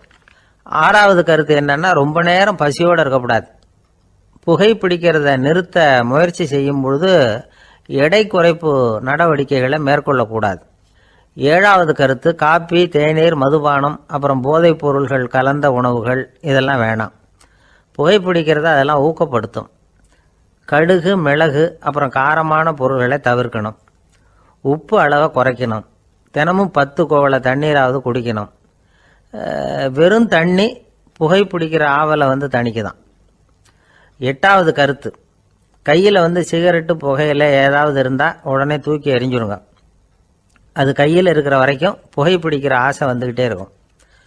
9வது கருத்து என்னன்னா, இறை நம்பிக்கை உள்ளவங்க புகைப்பிடிக்கிற எண்ணம் வர்றப்போவெல்லாம் பிரார்த்தனை செய்ய ஆரம்பிச்சுடலாம். 10வது கருத்து, உங்களுக்கு ரொம்பவும் வேண்டியவங்க யாரோ அவங்கக்கிட்ட எல்லாம் நீங்கள் புகைப்பிடிக்கிறத நிறுத்தி விட்டதா சொல்லிவிடுங்க. இந்த 10 வழிகளையும் கடைபிடிக்க ஆரம்பிச்சுட்டா புகைப்பிடிக்கும் பழக்கத்தை நிறுத்தி விடலாம் அப்படின்னு சொல்கிறாங்க அனுபவப்பட்டவங்க. முயற்சி பண்ணி பார்க்கலாம். ஒரு முக்கியமான இடத்துல நின்றுக்கிட்டு இருந்தார் ஒருத்தர். அங்கே இன்னொருத்தர், ஏன் சார் இந்த இடத்துல சிகரெட் பிடிக்கலாமா அப்படின்னு அனுமதி கேட்டார். இந்த இடத்துல சிகரெட் பிடிக்கக்கூடாதுங்க அப்படின்னாரு இவர்.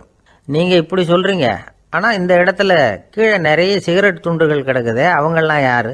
அவங்கெல்லாம் உங்கள் மாதிரி என்கிட்ட அனுமதி கேட்காதவங்க அப்படின்னாராம் இவர்.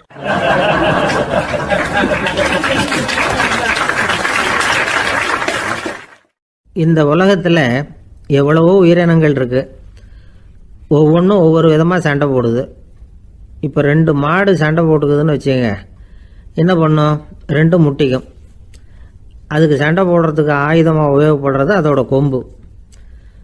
2 சேவல் சண்டை போட்டுக்குதுன்னு வச்சுங்க, அதுக்கு ஆயுதமாக உபயோகப்படுறது அதோட கால் நகம். காலால் தான் அது ஒன்றோட ஒன்று சண்டை போட்டுக்கும். ஆனால் 2 மனுஷன் சண்டை போட்டுக்கிறான்னு வச்சுங்க, இவன் இன்னதை தான் ஆயுதமாக உபயோகப்படுத்துவான்னு குறிப்பிட்டு சொல்ல முடியாது. கல்லை எடுப்பான், கத்தி எடுப்பான், துப்பாக்கி எடுப்பான், என்ன வேணாலும் பண்ணுவான். வாயால் திட்டுவான், கையால் அடிப்பான், காலால் உதைப்பான், சகலகலாக வல்லவன். விலங்குகள்லாம் பொதுவாக வாயை சாப்பிட்றதுக்கு மட்டும்தான் உபயோகப்படுத்துது. ஆனால் இவனுக்கு சாப்பிட்றதுக்கும் அதுதான், சாப்பிட்டு விட்டு திட்டுறதுக்கும் அதுதான். ஆனால் ஒரு விஷயத்தில் மட்டும் கெட்டிக்கிறேன். அதாவது நாம் சண்டை போட்டுக்கிட்டாலும் பரவாயில்லை, கோழிகள் சண்டை போடாமல் இருக்கணும் அப்படின்னு ஆசைப்படுறான். எதுக்காக? கோழிகள் சண்டை போடாமல் இருந்தால் நிறைய முட்டைகள் போடுமா, அதுக்காக தான் இந்த அக்கறை. கோழி பண்ணை வச்சுருக்கிறவங்களுக்கு இது ஒரு பெரிய பிரச்சனை. அதாவது பண்ணையில் இருக்கிற கோழிகளுக்குள்ளே அடிக்கடி சண்டை வந்துடும். அதனால் முட்டை உற்பத்தி குறைஞ்சிரும். சரி, இதுக்கு என்ன பண்ணுறது? பண்ணையில் போய் உட்காந்துக்கிட்டு தினமும் பஞ்சாயத்து பேசிகிட்டு இருக்க முடியுமா? அமெரிக்காவில் கோழி பண்ணை வச்சுருக்கிற ஒருத்தர் இதை பற்றி யோசனை பண்ணி பார்த்தாராம். ஒரு வழியையும் கண்டுபிடிச்சிருக்கார். கோழிக்கெல்லாம் மூக்கு கண்ணாடி மாட்டி விட்டுட்டோம்னா அது சண்டை போடுற குணம் குறைஞ்சிரும், முட்டை அதிகமாகிடும். அந்த கண்ணாடியில் உள்ள லென்ஸ் சிவப்பு நிறத்தில் இருக்கணும், அவ்வளவுதான் அப்படின்னு அவர் கண்டுபிடிச்சாராம். இது ஏற்கனவே நடைமுறையில் கண்டுபிடிக்கப்பட்ட ஒரு விஷயம். ஆனால் எல்லா கோழிக்கும் சிவப்பு மூக்கு கண்ணாடி எப்படி மாட்டி விடுறது? அப்படியே மாட்டி விட்டாலும் அது நழுவாமல் இருக்கணுமே. இப்போ நாமெல்லாம் நடு வரலால் மூக்கு கண்ணாடி நடுவில் தொட்டு அப்படி ஸ்டைலாக சரி பண்ணிக்கிறோம். அது மாதிரி கோழி எப்படி சரி பண்ணிக்கும்? இதுதான் பிரச்சனை.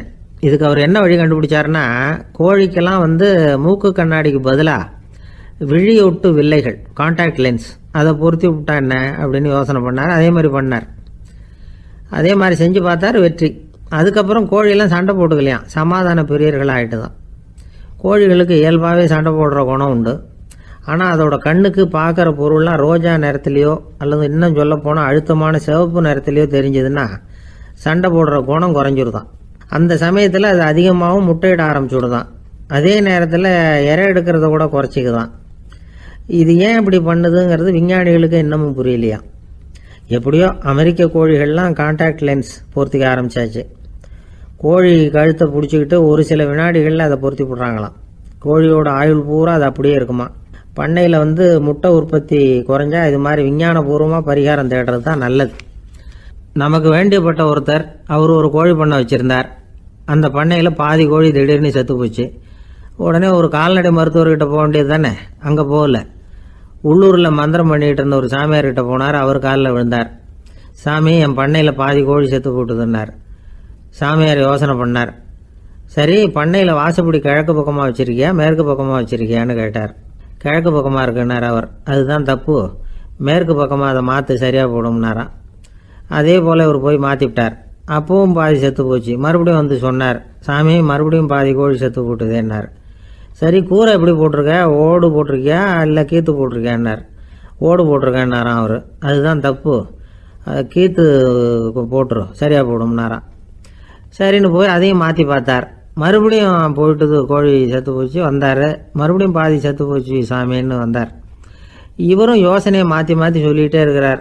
இப்படி அவரும் மாற்றி மாற்றி பார்த்தார். 6வது தடவையாக அவரை தேடிட்டு வந்தார்.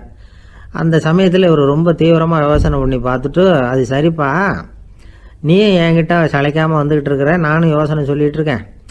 இப்போவும் உங்ககிட்ட சொல்கிறதுக்கு என்கிட்ட யோசனை நிறையா இருக்குது. ஆனால் சோதிக்கிறதுக்கு உங்ககிட்ட கோழி இல்லையே, என்ன பண்ணுறது அப்படின்னாராம் இவர்.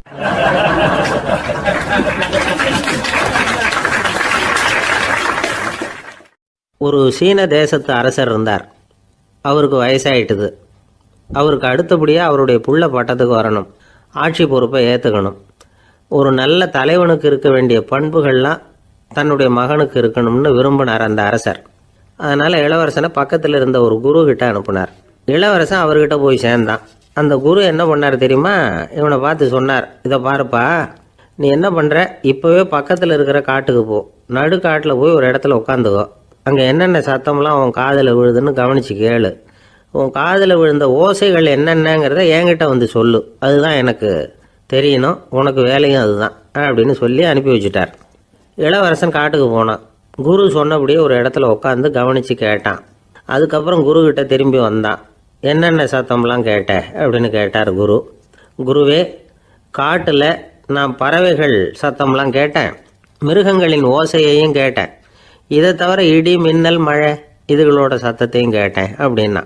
குரு யோசனை பண்ணார், நீ இன்னமும் சரியாக கேட்கல, அதனால் மறுபடியும் காட்டுக்கு போ, கொஞ்ச நாள் தங்கியிருந்து கேட்டுட்டு வா அப்படின்னார். இளவரசனுக்கு ஒன்றும் புரியல.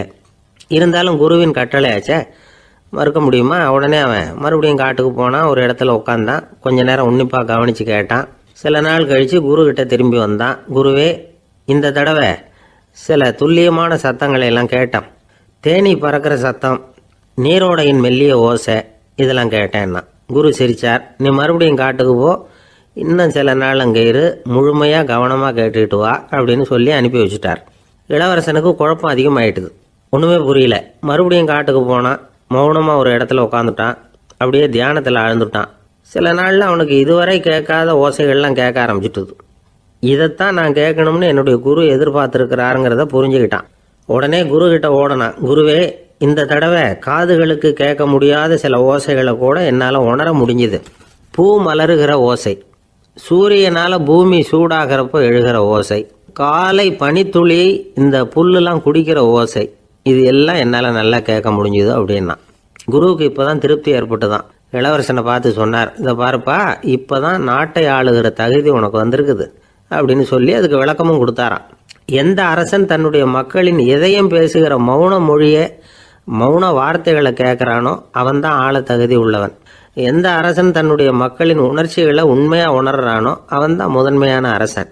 போலி வார்த்தைகளை மட்டும் கேட்டுட்டு பல மௌன ராகங்களை காதில் வாங்கிக்காதவன் அரசனே இல்லை. எந்த நாட்டில் எப்போ ஒரு அரசன் தன்னுடைய மக்களின் உணர்ச்சிகளை கேட்க மறுக்கிறானோ அன்னையிலேருந்தே அந்த நாடு அழிய தொடங்குது அப்படின்னு அர்த்தம். இதுதான் அந்த குரு இளவரசனுக்கு போதிச்சது. வாயால் பேசுறத மட்டும் கேட்டு ஏமாறக்கூடாது, உணர்ச்சிகளையும் கேட்கறதுல தான் மனப்பக்குவம் உண்டாகும். மக்கள் உணர்ச்சிகளை புரிந்து கொள்ளாத அரசர்கள் நீடிச்சிருக்க முடியாது. அது மாதிரி நாடுகளில் அடிக்கடி குழப்பம் தான் உண்டாகும். அப்படி இருந்தால் அடிக்கடி ஆட்சி மாறிக்கிட்டு இருக்கும். அப்படிப்பட்ட ஒரு தேசம், அங்கே ஒரு சிறைச்சாலையில் 3 கைதிகள் பேசிக்கிட்டு இருந்தாங்க. ஒருத்தன் சொன்னான், நான் இந்த நாட்டு ராஜாவை எதிர்த்து பேசிக்கிட்டு இருந்தேன், அதனால் என்னை பிடிச்சி கொண்டாந்து இங்கே போட்டுட்டாங்க அப்படின்னா ஒருத்தன். இன்னொருத்தன் சொன்னான், நான் இந்த நாட்டு ராஜாவை ஆதரித்து பேசிக்கிட்டு இருந்தேன், அதனால் என்னை பிடிச்சி கொண்டாந்து இங்கே தள்ளிவிட்டாங்க அப்படின்னா. அது சரி, நீ என்ன தப்பு பண்ண அப்படின்னு சொல்லி 3வது ஆளை பார்த்து இவங்க கேட்டாங்க. அதுக்கு அந்த ஆள் சொல்கிறான், நான் தான் இந்த நாட்டு ராஜா அப்படின்னானா.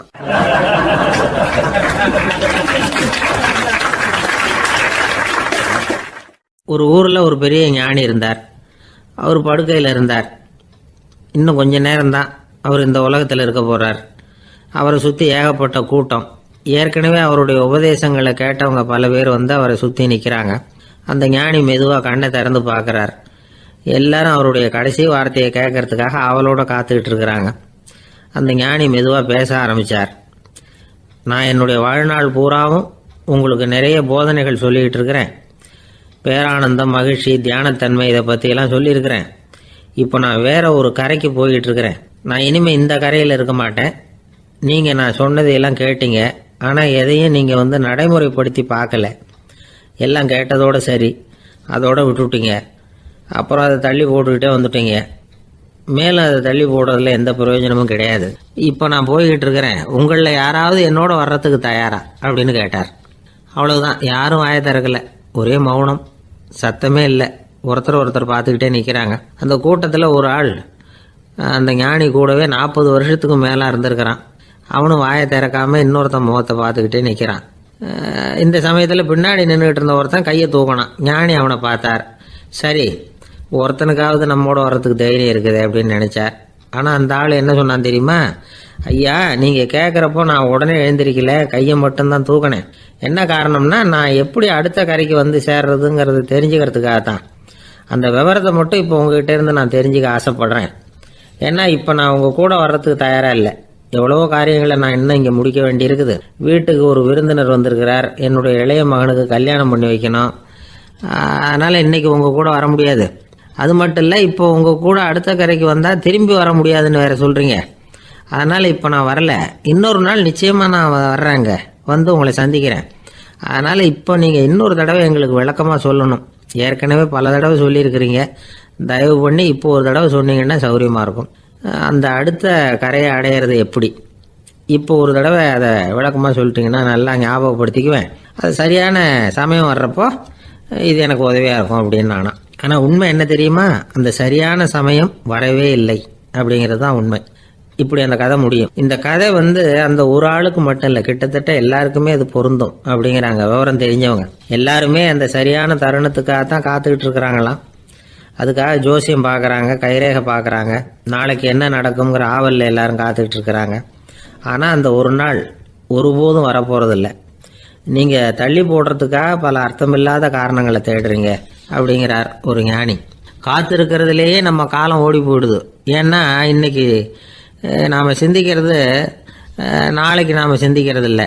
ஒவ்வொரு நாளும் ஒவ்வொரு மாதிரி போயிடுது. நாளைக்கு மறுநாளை பற்றியே சிந்திக்கிறோம். இப்படியே அது பாட்டுக்கு போயிடும். கரையை தொட்டு பார்க்குறது எப்போ, இதுதான் கேள்வி. நமக்கு வேண்டியப்பட்ட ஒருத்தர் ஒரு ரயில்வே பிளாட்ஃபாரத்தில் நின்றுட்டு இருக்கிறார். அங்கே இருக்கிறவங்க கிட்ட கேட்குறாராம், விசாரிக்கிறாரு. ஏங்க கிழக்க போகிற ரயில் போயிட்டுதுங்களான்னாராம். போயிட்டுதுன்னு இருக்கிறாங்க. கொஞ்ச நேரம் கழிச்சு ஏங்க மேற்க போகிற ரயில் போயிட்டுதுங்களான்னு கேட்டிருக்காரு. போயிட்டுதுங்களான் இருக்காங்க. அப்புறம் கொஞ்ச நேரம் கழிச்சு மறுபடியும் ஏங்க 10:30 மணி வண்டி போயிட்டுதான்னு கேட்டிருக்காரு. தொடர்ந்து காலையிலேருந்து சாயந்தரம் வரைக்கும் இப்படி ஒரே இடத்துல நின்றுட்டு கேட்டுக்கிட்டே இருக்கிறார். இதை பார்த்துக்கிட்டு இருந்த ஒருத்தர் அவர்கிட்ட வந்து, ஏங்க நீங்கள் எங்கே போகணும் அப்படின்னு கேட்டாராம். இவர் மெதுவாக சொன்னாராம், இந்த ரயில்வே லைனை தாண்டி அந்த பக்கம் போகணும் அப்படின்னாராம்.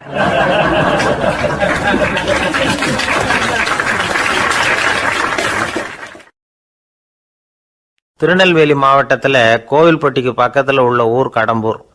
காமராசர் முதலமைச்சராக இருந்த காலம். கடம்பூரில் ஒரு பள்ளி சீரமைப்பு மாநாடு நடக்குது. அந்த பக்கத்தில் உள்ள பள்ளிக்கூடம்லாம் அதில் கலந்துக்குது. கண்காட்சி வேற, ஊர் பூரா விழா கோலம். மறுநாள் மாநாடு நடக்க போகுது. ஆனால் முதல் நாளே மழை பிடிச்சிக்கிட்டுது.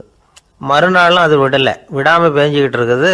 காமராசர் காலையிலேருந்து பல்வேறு நிகழ்ச்சிகளில் கலந்துக்கிட்டு சாயந்தரமாக கடம்பூருக்கு வந்து சேர வேண்டியவர். மழை பேஞ்சிக்கிட்டு இருக்கிறதுனால நிகழ்ச்சி ரத்தாயிடுமோ என்னமோ அப்படின்னு எல்லாரும் சந்தேகப்பட்டுக்கிட்டு இருக்கிறாங்க. அவர் கோவில்பட்டி பயணிகள் விடுதியில் இருக்கிறார். கடம்பூர்லேருந்து சில பேர் போய் அவரை சந்திக்கிறாங்க. மழை பெஞ்சிக்கிட்டு இருக்குதே, என்ன செய்யலாம் அப்படின்னு கேட்குறாங்க. மழை பெஞ்சா நல்லது தானே, அதுக்காக மாநாட்டை எதுக்காக ரத்து செய்யணும்? ஆசிரியர்கள் எவ்வளவு கஷ்டப்பட்டு ஏற்பாடு பண்ண மாநாடு, கட்டாயம் வந்துடுறேன் அப்படின்னாராம் காமராசர். உடனே புறப்பட்டார். மழையை பொருட்படுத்தாத மக்கள் கூட்டம். அது கலையாமல் காத்துக்கிட்டு இருக்கிறாங்க அவ்வளோ பேரும். தலைவர் வந்துட்டார்னு தெரிஞ்சது ஜனங்களுக்கு ஏகப்பட்ட உற்சாகம். ஜனங்கள் அவ்வளவு உற்சாகமாக வரவேற்றாங்க. மாநாடு ஆரம்பமாச்சு. மலர் மாலைகள் மலை மாதிரி குவிய ஆரம்பிச்சுட்டுது. வரிசையாக ஒவ்வொரு கல்வி நிலையம் சார்பாகவும் வரவேற்பு பத்திரம் வாசித்து கொடுக்குறாங்க. என்ன வாசிக்கிறாங்கங்கிறத காமராசர் கூர்ந்து கவனிக்கிறார். ஏகப்பட்ட புகழ் மொழிகள், ரொம்ப பாராட்டி புகழ்ந்து என்னென்னமோ வாசிச்சுக்கிட்டு இருக்கிறாங்க. கொடை வள்ளலே, குணக்குன்றே, மலையே, கடலே, இப்படி தமிழ் மொழியில் பாராட்டுறதுக்கு எத்தனை வார்த்தைகள் உண்டோ அத்தனையும் அதில் சேர்த்துருக்குறாங்க. காமராசர் பொறுமை இழந்துட்டார். போதும் போதும், உங்கள் எல்லாரையும் பார்த்து 2 வார்த்தை பேசிவிட்டு போகிறதுக்காக தான் நான் வந்திருக்கிறேன். எல்லாரும் மழையில் சிரமப்பட்டு நின்றுக்கிட்டு இருக்கிறீங்க. இப்படி என்ன புகழ்ந்து படிச்சுக்கிட்டே இருந்தால் எப்படி அப்படின்னாராம். அதுக்கப்புறம் பேசி முடிச்சிருக்கிறார். மாநாட்டு நிகழ்ச்சிகள் முடிஞ்சதும் இன்னொரு நிகழ்ச்சியில் கலந்துக்கிறதுக்காக புறப்பட்டாராம்.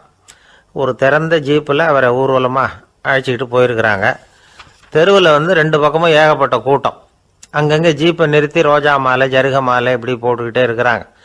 அதையெல்லாம் அப்படி அப்படியே வாங்கி அங்கங்கே நின்றுக்கிட்டு இருந்த குழந்தைகள்கிட்டையும் தாய்மார்கள்கிட்டையும் கொடுத்துக்கிட்டே போகிறார்.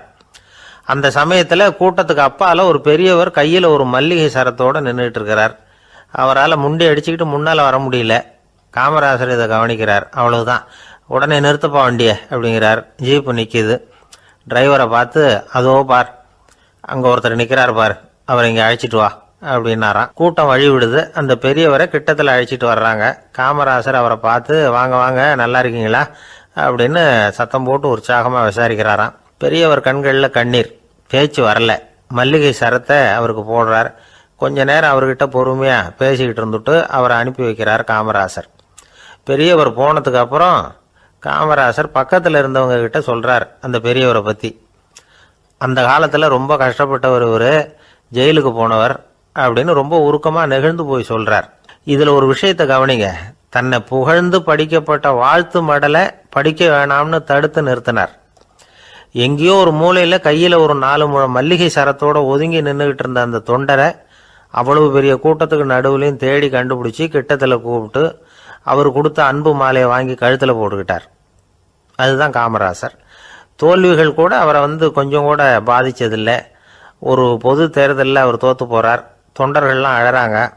அதில் ஒருத்தர் மெதுவாக காமராசர்கிட்ட போய், என்ன தலைவரே, நீங்கள் கூட தோற்று போயிட்டீங்களே அப்படின்னு கலக்கமாக சொல்லியிருக்கிறார். அதுக்கு காமராசர், நான் கூட தோற்று போகிறதுக்கு பேர் தான்ப்பா ஜனநாயகம் அப்படின்னாராம்.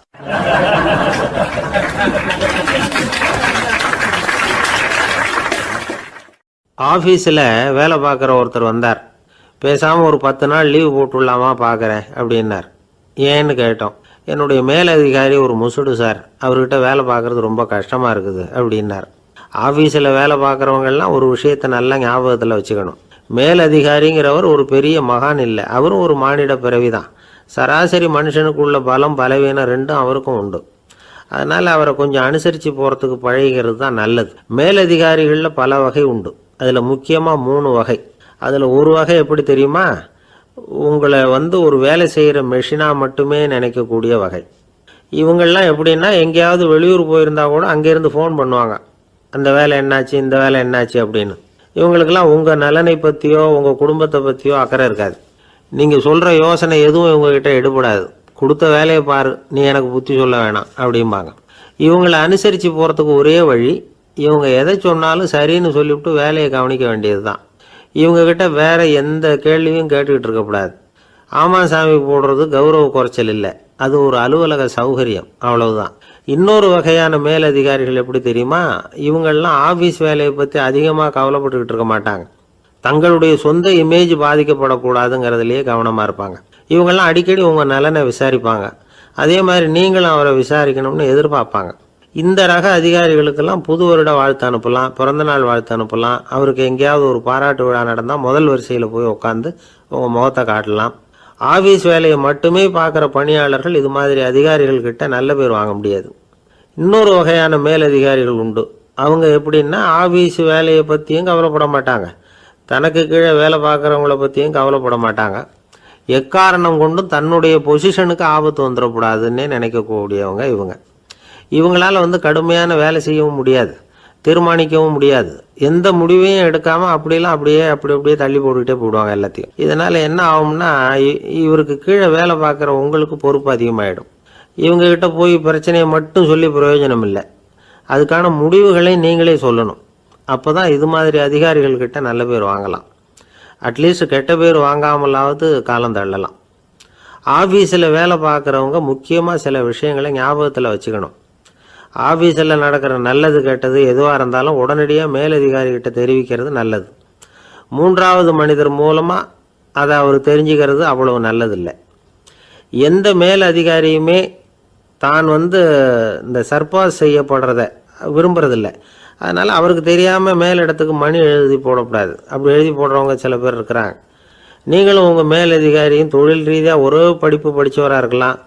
அப்படி இருந்ததுன்னா அட்ஜஸ்ட் பண்ணி போகிறது கொஞ்சம் கஷ்டம்தான். இதை மனசில் வச்சுக்கிட்டு நடந்துக்கணும். உங்களுக்கும் அவருக்கும் அபிப்பிராய பேதமாக